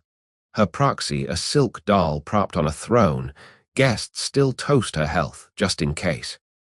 The gallery exhales you into an antechamber shaped like a question mark nobody wants to straighten. Candles lean, exhausted, their flames practicing yoga. At the far end, on a dais of rose marble, sits a throne draped in cloth of gold, and upon it, a doll. Not a toy, a life-sized simulacrum of a woman who decided to stay home. Her face is ivory silk, cheeks brushed with the faintest cochineal, lips a sealed knot of crimson thread. Eyes of seed pearls catch the light and immediately invest it in real estate. A veil the color of dawn debts floats from her head, anchored by a circlet that probably claims tax exemption. Guests queue to pay respects the way pilgrims tip relics, just in case holiness is contagious. They bow, murmur, salute, Madonna, then retreat, already calculating whether the absent bride remembers their investment. Cesare stands beside the effigy, hand resting on its shoulder with the casual proprietorship of someone who's franchised affection. He introduces you, my wife, by correspondence. The doll doesn't contradict him. Her smile is stitched, non-committal as a treaty. You bow, seed pearls blink once, either approval or reflection of your own unease. Somewhere in the line, a count bets 50 ducats the real bride shows before Epiphany. His wife bets she already has and left. Music arrives, lute and rebec, playing a tune that sounds like a lullaby trying to graduate into a march. Couples form, dancing in slow orbits around the throne, a solar system with a silk sun. Each circuit ends with a toast toward the doll, to Enriquez wherever she may be breathing. Glasses raised, wine glinting like liquid interest rates. The doll accepts silently, goblet untouched. A servant refills it anyway, just in case politeness becomes portable. You notice the wine level never drops, surface tension holding history hostage. A child asks why the lady doesn't drink, mother hushes. She prefers Valencia's air, salty like her prospects. Cesare leans closer, voice pitched for your ear alone. Valencia sends apologies, plague, pirates, or possibly preference, hard to audit. He smiles, the expression of a man who's franchised absence into mystique. You inquire whether the marriage is contractual or conceptual. He replies, both. Paper travels faster than temperaments. Behind him, a lawyer hovers, scrolls under arm, ready to notarize should the doll suddenly develop opinions. Every so often he clears his throat, half invitation, half threat. The doll ignores him, pearled gaze fixed on middle distance where obligation meets horizon. Dinner follows, served to an empty chair elevated beside Cesare's. Courses arrive, are presented, removed, each plate untouched, as if the bride subsists on diplomacy alone. A tiny spoon of rose sorbet melts, refrozen, melts again, performing devotion. Guests speculate loudly. Perhaps she's shy. Perhaps he's already buried one contract. Wines flow. The doll's goblet stays miraculously brimful, surface reflecting ceiling frescoes of goddesses who also couldn't make it tonight. You taste your own portion, duck in almond sauce, and wonder if flavor itself is being compared across provinces. Between courses, a herald unrolls a letter sealed with Valentia's arms, bat, crown, questionable collateral. He reads aloud. Doña Enriquez, indisposed by weather and temperament, sends love proportional to dowry. Applause ripples, partly relief, partly disappointment that spectacle remains theoretical. The doll receives the parchment in her lap. A steward props it there, adjusting drapery so the message faces the room. Privacy is for the living. Cesare pats the parchment, satisfied. Long-distance affection, he notes, travels toll-free. You picture a real woman hundreds of miles away, possibly celebrating her non-departure with sangria and relief. Dessert, sugared almonds arranged in the shape of a heart, then a ship, then a question mark. Pastry chef practicing emotional algebra. The doll's portion sits pristine, almonds edge toward her plate as if volunteering for proxy consumption. A suitor, drunk on possibility, eats one on her behalf, declares it sweet as consent.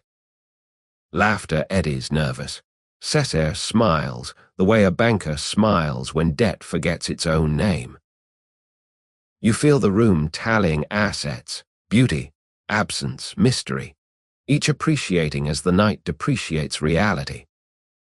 Somewhere, a mother calculates how long before her son can courteously propose to the doll's chaperone.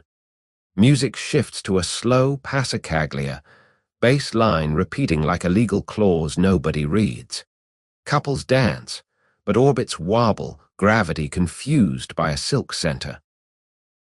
You find yourself partnered with the doll by proxy. A steward ties her silk hand to your wrist, claiming courtesy requires representation. You move together, step drag step, her weight lighter than gossip, rustle of taffeta counting measures. Seed pearl eyes reflect your face multiplied. In them you look vaguely apostate. The dance ends, the steward unties Beau's apology. You retreat, wrist tingling from thread that may have stitched a condition. Midnight approaches, the doll is carried, gently like furniture that might sue, toward a sedan chair curtained in gold mesh. Guests toss petals inside. They land, stay, as if the air itself signs receipts. Cesare lifts a hand in farewell, kisses silk knuckles. Safe travels, my distant better half. The chair departs, borne by pages trying not to smirk. Curtain sways, revealing nothing new. Applause erupts, partly for show, partly for the relief of absence stabilizing into narrative. You clap too, unsure whether you're congratulating theater, logistics, or escape. Later, in a smaller salon, betting ledgers circulate. Odds recalibrate. 2-1, the real bride arrives before Easter. 5-1, she never existed. 10-1, Cesare marries the doll if politics demands a body. You consider your copper penny from fireworks, wonder if it counts as dowry. Cesare finds you, notes your expression.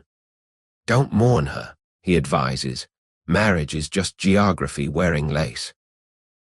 He pockets a scroll, Valentia's follow-up, perhaps, or origami practice. Somewhere down the corridor, the sedan chair waits, empty now, curtains breathing in and out like lungs practicing fidelity. You head toward guest quarters, passing a window where moonlight irons the city smooth. In the distance, a ship's bell rings, possibly Valentia, possibly imagination confirming delivery. Your pocket holds almond petal, datura seed, copper stamped with bull. Soon, bells here will toll, accounts will balance, and a silk doll will be stored in a chest scented with lavender and plausible deniability. You yawn. The yawn tastes of almond, just a hint, as if the night itself is seasoning you for tomorrow's palate. Behind, the palace quiets, settling around absence the way a ring shrinks to fit the finger that remains. A single child sings Palestrina from a balcony so high the notes reach you decades late, like letters posted from a previous century. The corridor to the guest wing is a tunnel of half-lit yawns, each sconce burning lower than the last, as if the palace is slowly dimming its approval. You pad barefoot, boots still lost somewhere between dance floor and astronomy, soles kissing cool terracotta that remembers every footstep but forgives in advance. A single bell tolls somewhere beyond walls, the kind of hour that doesn't exist on public clocks. You pass a mirror. Your reflection arrives late, nods, decides not to comment on the almond aftertaste clinging to your pulse like a subscription you forgot to cancel. Ahead, a stair spirals upward, narrower than a good intention and twice as steep. You climb, drawn by a thread of sound. One voice, no instruments, weaving itself into the air like lace made of candle smoke. The stone curves, tightening, until you emerge onto a balcony tucked under the palace's eaves, open to the night sky like a mouth practicing secrets. There, a child stands on a footstool, white surplice too large, sleeves drooping like tired wings. Eyes closed, palms up, she sings Palestrina as if the composer himself is holding the score just out of sight. The notes arrive in your ear decades late, like letters franked 1490, but delivered tonight because the postal service of eternity is understaffed. Each phrase floats down the spiral stair, pauses to admire its own reflection in the polish, then continues, barefoot like you. You lean against the balustrade, wood warm from earlier sun, and listen. The melody is a lullaby for archangels who have had a long day. It smells faintly of incense and unfinished homework. Somewhere below, a dog hears it too, stops barking mid-yelp, sits, head cocked, as if receiving instructions from headquarters. Words are Latin, of course, but the kind that forgives you for not majoring in dead languages. They speak of light, of roses without thorns, of mercy wearing soft shoes. The child's voice is small but not thin. It carries the weight of every bedtime Rome ever promised and then postponed. You feel the sound settle into your ribs like warm milk learning astronomy. Tears arrive uninvited, politely wipe themselves on your sleeve before you can claim allergies. The night sky listens too. Stars lean in, constellation by constellation, until Orion sets down his belt and simply rests. Between verses, the child inhales. The pause is so complete you hear a candle somewhere downstairs flicker its envy. Then the final cadence, suspension resolving like a handshake across centuries. Silence follows, respectful, almost embarrassed by its own abruptness. The child opens her eyes, sees you, curtsies without falling off the stool, professional. I was practicing for tomorrow's mass, she explains, voice now ordinary, 8 years old, slightly breathless. You applaud softly. The sound feels vulgar after what you've heard, but she smiles anyway, pockets something, maybe a note, maybe a cough drop of indulgence. You ask her name. She replies, Lucia, but the maestro calls me Echo because I repeat what heaven mumbles. You tell her Echo did well tonight. She accepts the compliment like change from a purchase she didn't know she made. Below, the palace settles into post-fireworks hush, walls breathing out the last of the gunpowder rosary. Somewhere a door closes with the softness of someone trying not to wake their own conscience. Lucia steps off the stool, offers you a candle stub for the walk back. Stairs are opinionated at night. You accept, wax still warm, wick already planning tomorrow's smoke. Descending, you hear her start again. Same piece, new stanza. This time the notes follow you like polite escorts, seeing you safely past mirrors that might try to keep souvenirs. Each step matches a beat. You're a walking continuo, though your instrument is mostly heartbeat. Halfway down, the candle flickers, spelling a shadow bull on the wall that vanishes when you blink. You pocket the stub, evidence of choir, of child, of century delayed but finally delivered. At the foot of the stair, the corridor stretches, scented with melted wax and the faint after ring of Latin that still hasn't finished forgiving you. Back in your chamber, window open, the last notes arrive, having taken the scenic route. They settle on the counterpane like moths tired of traveling. You sit on the bed, candle now out, but the melody keeps humming in your ribs, a lullaby for the part of you that still believes in postage from the past. Somewhere above, Lucia extinguishes her own light. Darkness completes the cadence. You lie back, eyes closing to the rhythm of a phrase that ends on a perfect fifth. Open interval, question unanswered, like a door left ajar for tomorrow's amen. Cesare demonstrates a living chess match, each piece a costumed condottiere. When captured, actors bow out, destination unknown, early Renaissance witness protection. Morning sidles in through linen curtains, pale and apologetic, like a courier who knows he's interrupting but has signatures to collect. You wake slowly, Lucia's lullaby still folding and unfolding itself in your bloodstream. Somewhere outside, boots scuff, spurs chime, and a voice, Cesare's, calls the day to order with the mild irritation of a man who feels history should already be on the second draft. You dress in yesterday's clothes, now scented with almond, datura, carpa, and a lullaby that refuses to check out. The seed pod clicks against the penny in your pocket, small castanets keeping time for whatever performance breakfast has scheduled. A footman leads you not to breakfast, but to the courtyard you half recognize from the night's perfume-drunk wanderings. Today, it's been converted into a chessboard the size of a modest tax haven. 64 squares of marble, alternating Carrara white and river silt black. Each square is large enough for a person to occupy without looking cramped, though dignity may still need to fold its arms. Around the perimeter, tiers of wooden seating fill with nobles holding tiny flags, city-states that still pay rent to be remembered.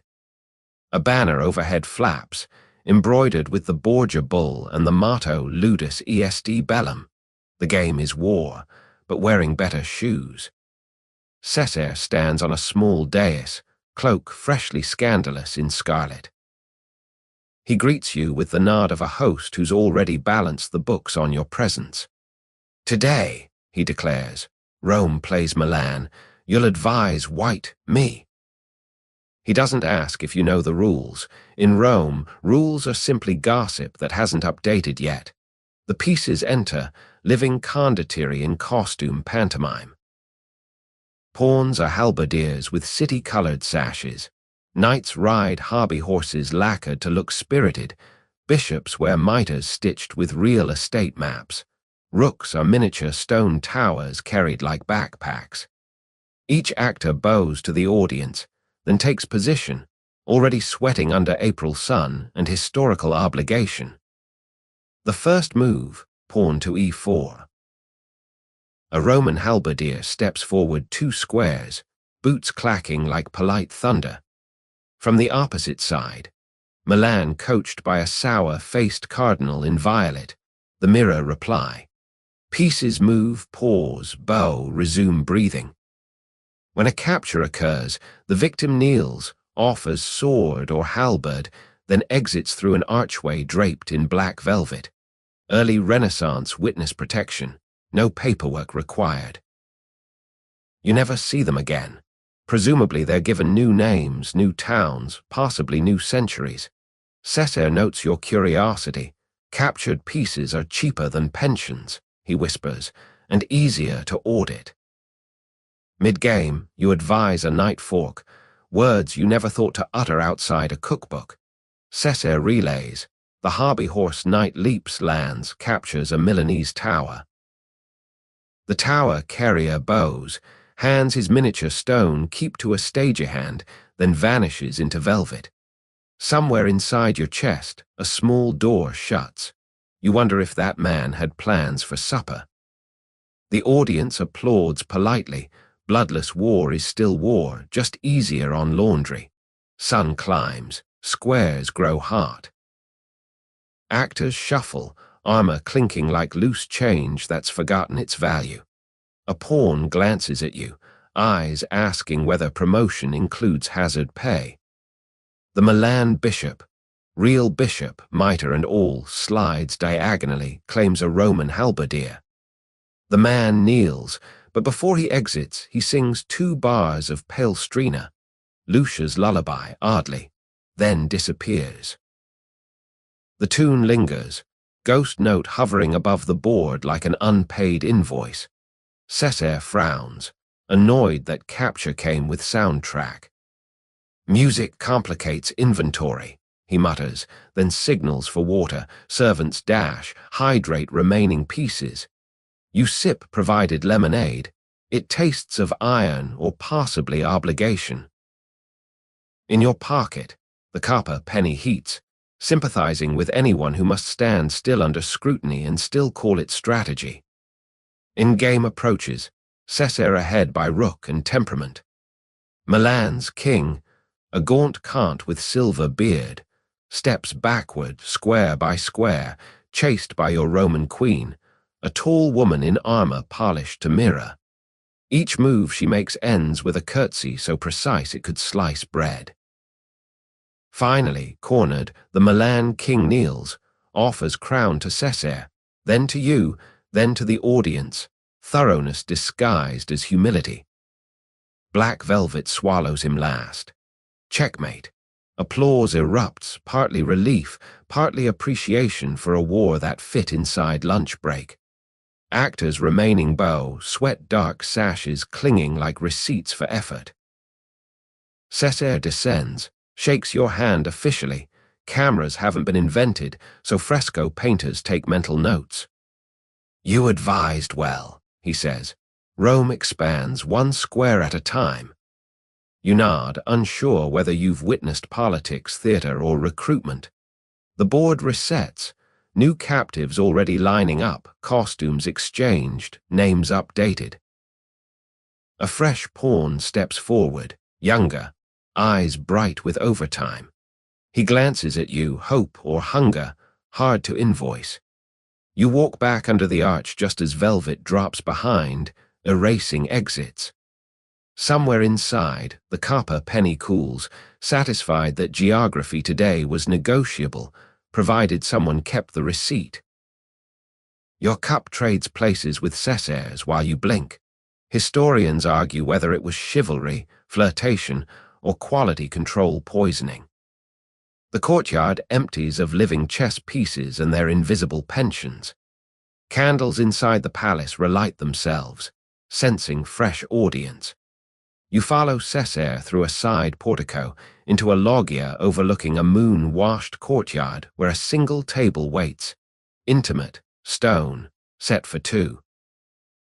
Silver domes steam gently, keeping secrets warm. He gestures, sit. The chair scrapes like a lawyer clearing his throat.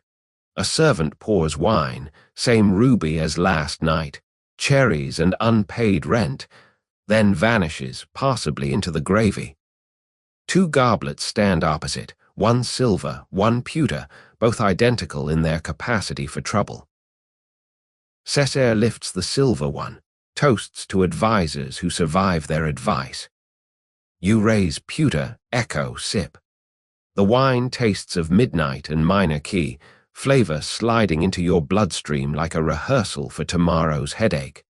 Moonlight steps through the colonnade, places a cold palm on the table, then retreats, job done. Conversation drifts. Today's chess victory, tomorrow's rumors, the price of Valentia's absence. Between sentences, you blink long, wine heavy. When eyelids open, the goblets have swapped places. No servant in sight, no breeze, just the after hum of metal moving faster than ethics. You stare, Cesare notices, smiles the way a cat smiles at a canary who's just read the fine print. Problem, he asks. You mention the switch, he shrugs, velvet shoulders borrowing moonlight. Cups migrate, he says, especially under supervision. You inspect yours, now silver, still warm from his grip. Historians later will feud over motive. Some say chivalry, he feared his contained almonds. Others flirtation, sharing spit is medieval speed dating. A third camp insists on QA poisoning. Taste testing the dynasty's product line. Your pulse votes for all three, counting ballots in overtime. He watches you watch the wine, amusement soft as chapel dust. Drink, he encourages, demonstrating with the pewter, your former cup. You hesitate. He notes it sips, swallows, shows empty mouth like a magician proving the rabbit survived. Reassured, or shamed, you sip. Same flavor, maybe a shade more metallic, as if the silver added interest. Somewhere in your pocket, the copper penny heats, sympathizing with currency that changes owners mid-air. Conversation resumes, but the table feels narrower now, as if the goblets left behind elbow room for suspicion. Dessert arrives, candied pears stuffed with mortadella, sweet and salt in armistice. Between bites, you glance at cups. They stay put, behaving like well-raised children who have already scandalized the neighbors. Cesare chats about dawn departures, border adjustments, the cost of loyalty when paid in installments. You nod, but part of you keeps inventory, level of wine, temperature of handles, angle of moonlight. Blink again. Nothing moves, yet certainty has loosened its stays. You realize trust is just a goblet that hasn't swapped yet. He leans back, moon polishing the left side of his face into a cameo. You're counting, he observes, gentle accusation. You admit, he laughs, sound of velvet learning to cut. Good. Survival is arithmetic wearing perfume. He twirls pewter stem, metal flashes, brief semaphore. But sometimes 2 + 2 is however I say it is. To demonstrate, he tips his cup over the table, wine falls, but lands back inside, none spilled. Physics files a complaint, he overrides with smile. You laugh despite yourself, tension diffusing like breath on glass. The hour stretches, yawns, excuses itself. Servants clear plates, leave decanter, now half empty or half full, depending on which cup you consult. Cesare stands, offers final toast, to interchangeable vessels. May we recognize them before we drink. You clink, metal ringing like small change being advised of its rights. Outside, a night bird calls, possibly a witness, possibly just insomnia. You descend the steps together, goblets abandoned, twins now resting side by side, innocent as unopened wills. Behind, moonlight polishes the table, erasing fingerprints, resetting stage for tomorrow's speculation. Later, in your chamber, you find a single drop of wine on your cuff, color uncertain in lamplight, could be ruby, could be warning. You change shirts, pocket the stain anyway. Evidence prefers fabric to memory. As sleep folds you, the question lingers, did you drink the cup he meant for you, or the one he didn't? Historians will argue, but your tongue has already filed the flavor under midnight, minor key, possibly conditional. Somewhere in the palace, two goblets cool, touching rims, whispering metallic gossip about the fragility of thirst and the diplomacy of never being sure. From the riverbank, you hear water slapping stone in 3/4 time, conducting Rome itself into a sleepy waltz only it remembers. The corridor after the goblet switch smells of wet marble and decisions still dripping. Cesare bows off with a smile that keeps its own counsel, leaving you to follow a single torchbearer whose flame yawns in the breeze. You descend a servant's stair so narrow your shoulders collect cobwebs and possibly indulgence is still warm. At the bottom, a postern gate yawns like a mouth that's given up gossiping. Beyond it, Rome's riverbank waits, moon-lit, smelling of mud, copper, and yesterday's confessions that missed the boat. The Tiber moves in 3/4, slap, slap, slap against stone steps, conducting a waltz older than the city that grew around it. You sit on the lowest stair, boots finally reunited with feet, toes testing water temperature like cautious diplomats. Each wave arrives late but apologetic, kisses your heel, retreats. Somewhere upstream, a barge horn lows, one long note that forgets its own ending. The echo reaches you diminished, like a lullaby hummed through a keyhole. You find yourself swaying, counting 1, 2, 3 under breath, conductor of an orchestra of liquid and time. Moon polishes the river's surface into a cracked mirror, reflections of palace windows barb, broken and reknit with every ripple. A single lantern on a moored skiff repeats the image, smaller, postage stamp size. Write home if you remember the address. You don't. Instead you listen. Water slaps, pauses, slaps again, verse, bridge, verse. Somewhere in the reeds, a night bird keeps time with a beak-click castanet. Even the city's usual bark of dogs has been paid off.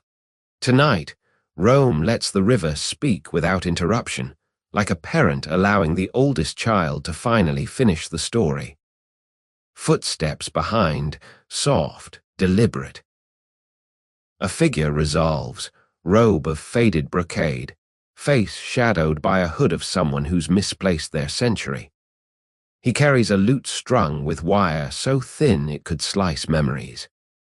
Nods, sits 2 steps above you, begins to pluck chords that follow the river's tempo, G minor, forgiving, slightly out of pocket. No words, just accompaniment, lute and water, both apologizing for previous measures. You listen. The combination feels like being rocked by a cradle that's also a ledger, comforting, but numbers still tick underneath. Between phrases he speaks, soft, river volume, current teaches patience, stones learn by bruising. You nod, unsure whether it's philosophy or simply acoustics. He asks where you're from. You answer tomorrow, because the wine from earlier is still editing your timeline. He smiles, continues playing. Each pluck lands a half beat after the wave, as if music and water are politely disagreeing about tempo. Eventually they compromise, the river slows, the lute hurries, meeting in a cadence that feels like a handshake across centuries. You yawn. The yawn fits perfectly into the rest. Whole note, no stress. A barge glides past, lantern at prow, captain humming the same Palestrina Lucia sang. Wordless, but you recognize the contour. Sound travels slower over water, or maybe centuries do. Either way, the hymn arrives like a postcard you forgot you sent. The lutenist hears it too, adjusts tuning to accommodate cosmic delay. Together, river, lute, distant captain, you perform a trio nobody paid for, audience of one, yourself, plus the city pretending not to listen. Above, stars sway very slightly, keeping conductor time with the Tiber's baton of moonlight. Eventually the lutenist stands, bows, retreats up the stairs, footsteps fading like an amen you aren't ready to give. You stay, counting measures now on your own, slap, slap, slap, 1, 2, 3. Rome sleeps around you, buildings breathing in and out like brass section dozing between cues. You dip a hand in water, cold but not shocking. The river has rehearsed this touch and knows not to startle. Droplets fall back, each a tiny rest in the score. Somewhere inside your chest, the waltz keeps time, slower, gentler, a lullaby conducted by liquid and ledgers finally balancing their books. You rise when the moon hits the downbeat, naturally, without cue. The climb back through the postern feels shorter, perhaps stairs shorten when walked in 3/4. Inside, corridors greet you with candle flick pickup notes. You reach your chamber, boots in hand, not remembering picking them up. The river's rhythm follows, quieter now, like a heartbeat learning discretion. You lie on the coverlet, eyes closed, and the Tiber keeps conducting somewhere beyond the walls. Slap, slap, slap, until the waltz folds itself into your pulse, and Rome, and you all sway toward the same sleepy bar line only the river remembers.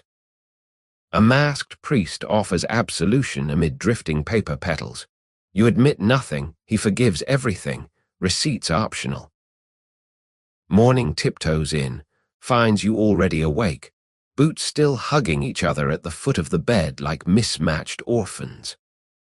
The Tiber's lullaby has clocked out, replaced by corridor hum and the faint aroma of yesterday's gunpowder trying to pass as incense. A footman, new shift, same discretion, delivers a note sealed with a bull that looks mildly hungover. Final amusement, it reads, handwriting slanted like someone writing on a moving barge. You dress, pockets jingling copper, almond, seed, pod, small currencies of last night's dreams now trading at face value. Follow the sound of bells that ring only when no one's listening. They lead you to the palace's small chapel, doors flung wide, interior ankle-deep in paper petals. Pink, gold, cream, like carnival got married to a paperwork shredder. More petals drift from the clerestory, propelled by hidden cranks or possibly by angels who've been promoted to event management. A masked priest stands at the altar rail, cassock trimmed in tiny bells that jingle absolution with every breath. His mask is papier-mâché, face of a cherub who's seen things, mouth painted open in permanent O of surprise or marketing. He beckons. You wade through confetti, each step crunching secrets into smaller denominations.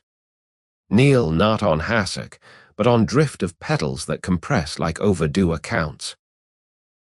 The priest raises 2 fingers, paper storm settling around his shoulders like a stole made of rumor.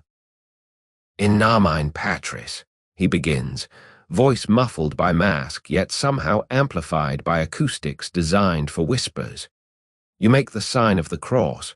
Petals stick to your palm, instant souvenirs. He continues, Latin but the forgiving kind, verbs relaxed, nouns open to negotiation.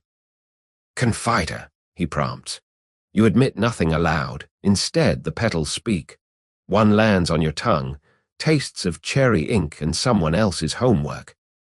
Words form themselves, small thefts, larger omissions, the usual catalogue of curiosity versus survival. He nods, bells chiming minor key forgiveness. Ego te absolvo, he declares, hand sketching a cross that disperses a dozen petals into startled flight. No penance prescribed beyond. Try not to collect too many tomorrow. Advice easier to swallow than most indulgences. You stand, lighter by approximately one conscience, though pockets still ballast with physical evidence. Behind, a queue has formed, courtiers clutching tiny sins like calling cards, waiting to be showered in paper grace. One by one they kneel, admit, are forgiven, exit sneezing petals from velvet sleeves. A duchess tries to tip the priest. He refuses, pointing to a sign. Absolution sponsored by His Holiness. Tips optional. Prayers appreciated. She pockets the coin, looking both relieved and slightly cheated. You step aside, watching absolution operate on economies of scale, bulk forgiveness, confetti inflation, souls wiped clean and slightly decorated. A final gust, possibly mechanical, possibly the Holy Spirit on deadline, looses a blizzard of petals. They swirl, form brief shape of a bull, then scatter into individual pink full stops. The priest bows, mask catching a petal in its painted O, giving the appearance of having eaten the evidence. He retreats behind the altar, curtain falls, or rather drifts, in slow motion like a verdict taking its time. Congregation disperses, sins lighter, shoes heavier with wet paper. You exit, confetti still drifting from your hair like pink dandruff of redemption. Outside, sunlight washes the palace courtyard, turning paper petals translucent, pink-stained glass that crunches underfoot. Somewhere a servant sweeps, already recataloguing grace for reuse. You breathe, taste cherry ink, feel absolution settle. One layer thinner than pride, one thicker than consequence. In your pocket, the almond petal seems to shrug, professional courtesy between poisons and pardons. You head toward the postern gate, each step shedding pink, until by the time you reach the river only a single petal remains. Tucked behind your ear, a keepsake or a receipt, depending on whether history asks you to prove you were here, and briefly, forgiven. First light seeps over rooftops like milk into coffee, torches gutter, musicians pack up their last diminished chord, and the city exhales. The riverbank is a hush of slate and pearl when you step onto it, confetti petals still tucked behind your ear like a receipt for absolution. Rome above you is a house slowly turning over in bed, sheets of shadow sliding off rooftops, revealing warm terracotta that blushes at being seen. Torches along the palace walls gutter in small, well-mannered coughs, their work finished but unwilling to leave without applause. Somewhere inside, a viola da gamba sighs its final note, then settles into its case like a parent who has read one more bedtime story than they promised. You breathe. The air tastes of wet marble, distant bread, and the faint metallic afterglow of fireworks that have finally accepted their own extinction. A lone baker's boy scurries past, balancing trays of warm cornetti that smell of yeast and second chances. He nods, half apologizing for the aroma, half advertising.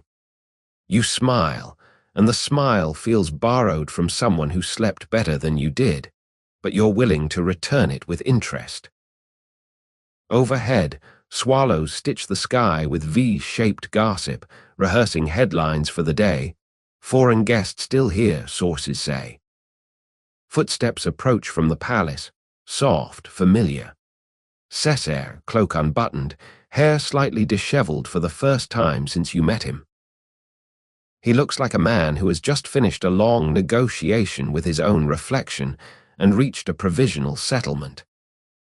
"Leaving?" he asks, voice pitched low enough not to wake the statues.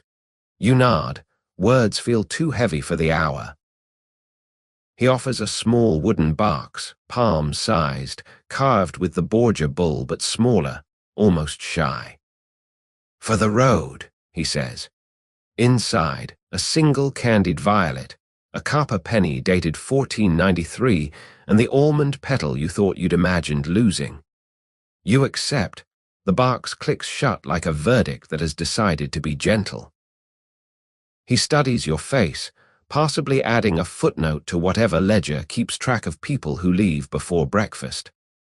"Rome remembers," he says, "but not accurately. You'll do better in the retelling." It sounds like a compliment and a warning issued in the same envelope. You pocket the box next to the datura seed, the white chess pawn you absent-mindedly pocketed during the living game, or did it pocket you? And the memory of a lullaby that still hasn't finished unpacking. Behind him, the palace doors stand open, yawning gold. Inside, servants glide, extinguishing torches with soft brass caps that hiss like cats acknowledging defeat. A single candle remains alight in the entrance hall, burning straight and tall, possibly negotiating a better contract. Cesare turns, walks back toward it. The candle bows, or maybe the draft from his cloak just fancies a curtsy. You watch until the doors close, sound softer than a librarian closing a book that might still be reading itself. Somewhere inside, a bell strikes once, not for the hour but for the ending. The city continues its slow inhale. Market stalls unfold like paper birds learning to be pigeons. A fishmonger slaps an octopus onto marble, the smack echoing off facades like wet applause. You cross a bridge where a boy is already fishing for yesterday's secrets with a string and a bent pin. He glances up, offers you the first catch, a copper coin, not yours, but warm from someone else's palm. You trade him the 1493 penny instead, equal weight, different century. He bites it, nods approval, pockets both. History, apparently, is liquid enough to swap. At the city gate, guards yawn. Check your boots for contraband, find only confetti dust and river mud. They wave you through, too sleepy to charge the usual fee for existing. Outside, the road unrolls like parchment still wet from being written. You walk, each step a comma in a sentence that refuses to end with a full stop. Behind you, Rome settles into morning, the last torch finally giving up a curl of smoke that spells nothing in particular, then dissolves. Ahead, the horizon blushes, unsure whether it's sunrise or just the city's afterglow. You keep walking. The box in your pocket clicks softly with every footfall, contents rearranging themselves into a rhythm: petal, seed, pawn, violet, coin, small currencies of a night you're not sure you paid for but definitely attended. Somewhere behind, a swallow circles twice, as if checking whether you forgot to say goodbye to your own reflection. You didn't. You left it in a mirror that will return it, slightly edited when you come back, if you come back. The road doesn't ask. It just keeps unrolling, polite, endless, already forgetting your footsteps in order to make room for the next pair. Cesare presses a ripe, dark orange into your hand, still warm, slightly vibrating, as if it knows the way home better than you do. The road outside Rome is a ribbon of buff-colored doubt unspooling between olive groves that look like they've been arguing with the wind for centuries. You walk it alone, boots crunching early cicada shells that pop like tiny firecrackers under debt. Behind you, the city's morning smoke has thinned to a sigh that can't decide whether it's relief or regret. Ahead, the first milestone offers mileage in Latin and a smaller, quieter measurement in heartbeats per mile. You're counting both when hoofbeats overtake. One horse, no banner, rider in blackberry satin that still refuses to wrinkle. Cesare reins in beside you, smile angled like a signature that knows it's being watched.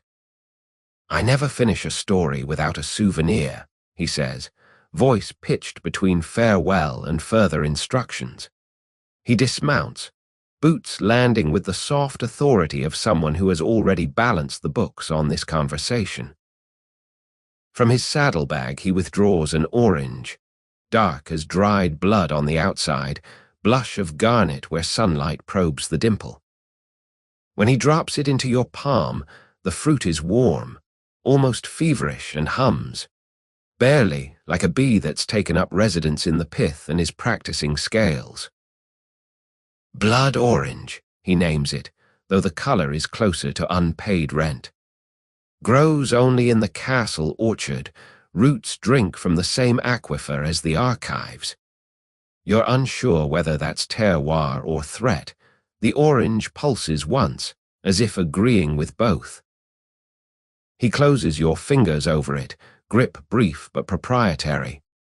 Take it far enough away that it forgets the taste of ink, he advises, but not so far it loses the accent. Translation: distance yourself, not the story. You nod, pocketing the fruit next to the wooden box. It nestles against candied violet and almond petal like a new immigrant who already knows the neighborhood gossip. He mounts again, reins loose, horse restless to be elsewhere before narrative asks for receipts. When you eat it, he calls down, do so at a crossroads, dusk, alone. Peel in one continuous spiral, no breaks or the memories leak. You ask what memories. He smiles, already turning. Mine, yours, Rome's, hard to separate once the pith gets involved. Hoofbeats fade, blackberry satin shrinking into olive haze until only dust and the faint scent of orange oil remain. You stand holding vibration that slowly stills, like a phone that's finished delivering news you're not ready to read. The road resumes under your boots, but the orange alters cadence. Every fifth step, it taps your thigh, gentle metronome insisting on accompaniment. Milestones pass, Latin stays, heartbeats adjust to citrus tempo.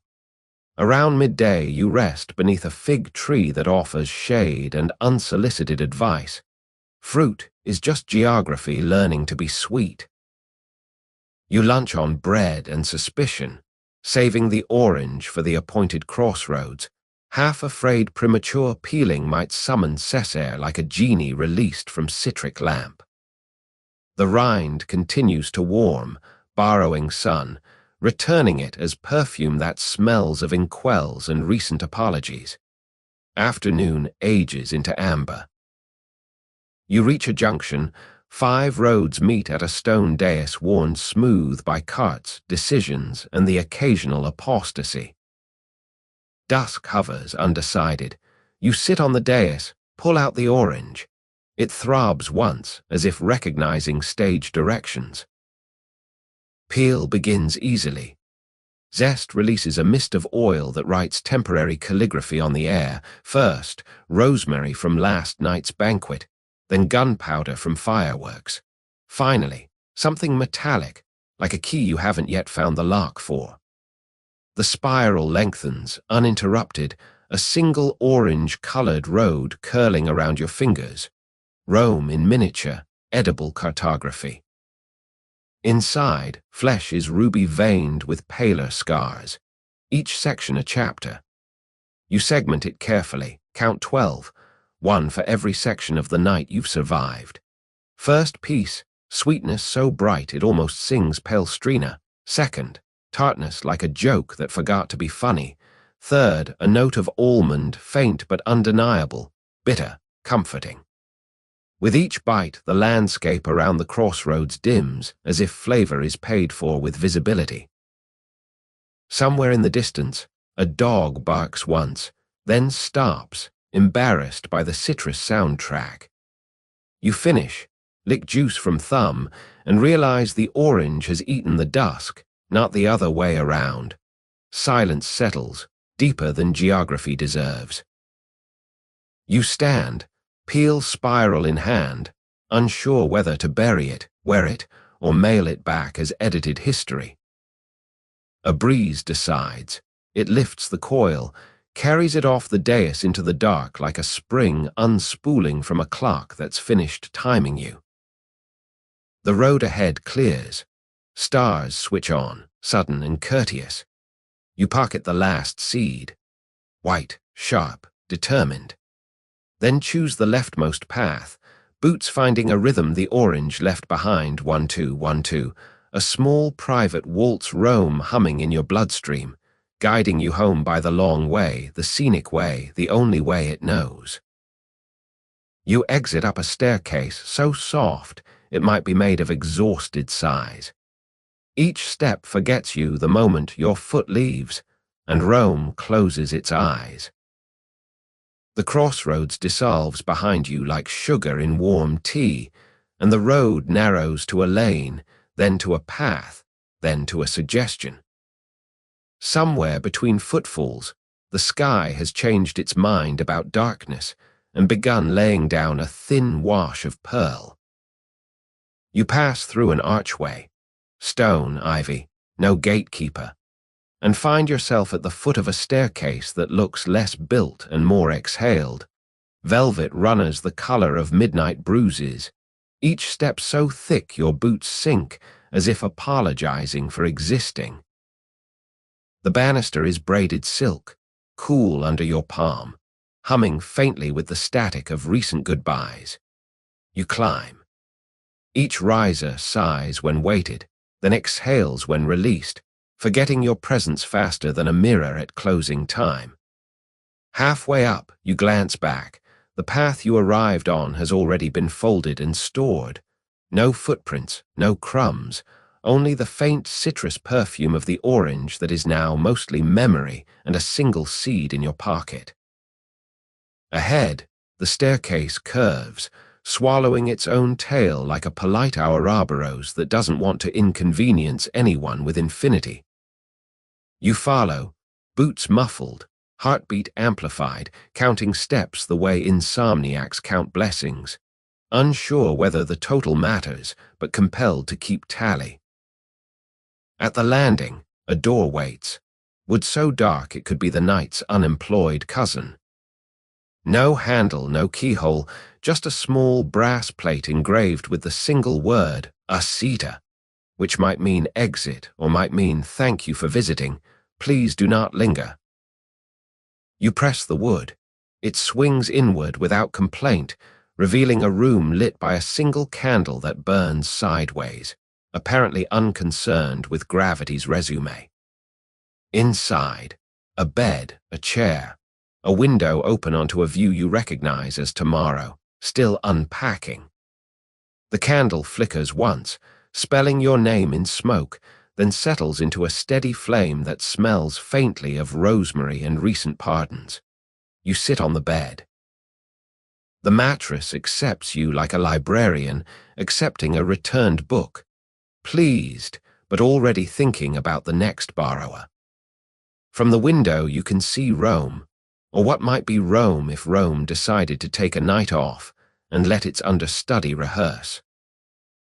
Rooflines softer, domes less certain, the Tiber a ribbon of ink still drying.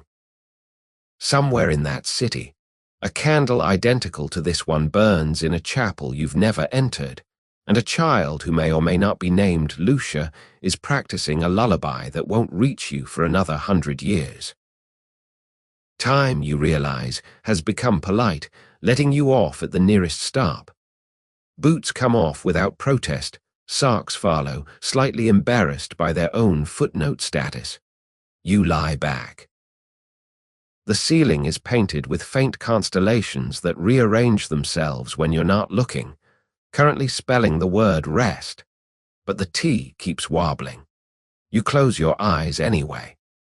Somewhere below, the velvet staircase is already forgetting the shape of your feet, smoothing each sigh back into uniform darkness. The door clicks shut, not locked, simply closed in the way that stories close, gently, with no need for drama, because everyone involved has already agreed on the ending. Outside, Rome closes its eyes. The last torch gutters. The final vial packs itself into a case lined with yesterday's chords, and the city exhales. A long, slow breath that smells of orange zest, river mud, and the faint metallic tang of history turning over in its sleep. You breathe with it. The single seed in your pocket presses against your hip like a promise that hasn't decided whether to germinate or simply wait. Somewhere in the palace, a silk doll is being folded into a cedar chest. A chess pawn is learning to answer to a new name, and a goblet, either yours or Cesare's, is being polished until it forgets whose lips it served. Sleep arrives not as a conqueror, but as a librarian, quietly closing books, dimming lights, placing a bookmark between yesterday and tomorrow. You let it. The candle burns sideways a moment longer, then gives up and burns straight, apparently satisfied that gravity has been properly referenced. In the soft hush that follows, you hear the Tiber finish its 3/4 waltz, the last petal of confetti land on a chapel floor, and a single orange tree drop one more fruit into soil that already knows the recipe. Everything settles. The room, the city, the story, all exhale one last time and without fuss, close their eyes. Your breath slows to the rhythm of that sideways candle, each inhale gentler than the last, each exhale unclenching a muscle you didn't know was holding court. The orange seed in your pocket has stopped humming. It too is drowsing, curled against your hip like a tiny planet content to wait for spring. Rome behind the window folds into itself, rooftops dimming, river muttering the last bars of its waltz, even the stars polishing their applause before clocking out. There is nothing left to do tonight. The ledger of senses closes, one last taste of almond, a final rustle of velvet sighs, the faint metallic afternote of history settling its tab. Let them go. Feel the mattress accept your weight the way archives accept dust, gently, unconditionally, without asking for citations. Each finger loosens, then toe, then the small muscles between ribs that have been taking notes all night.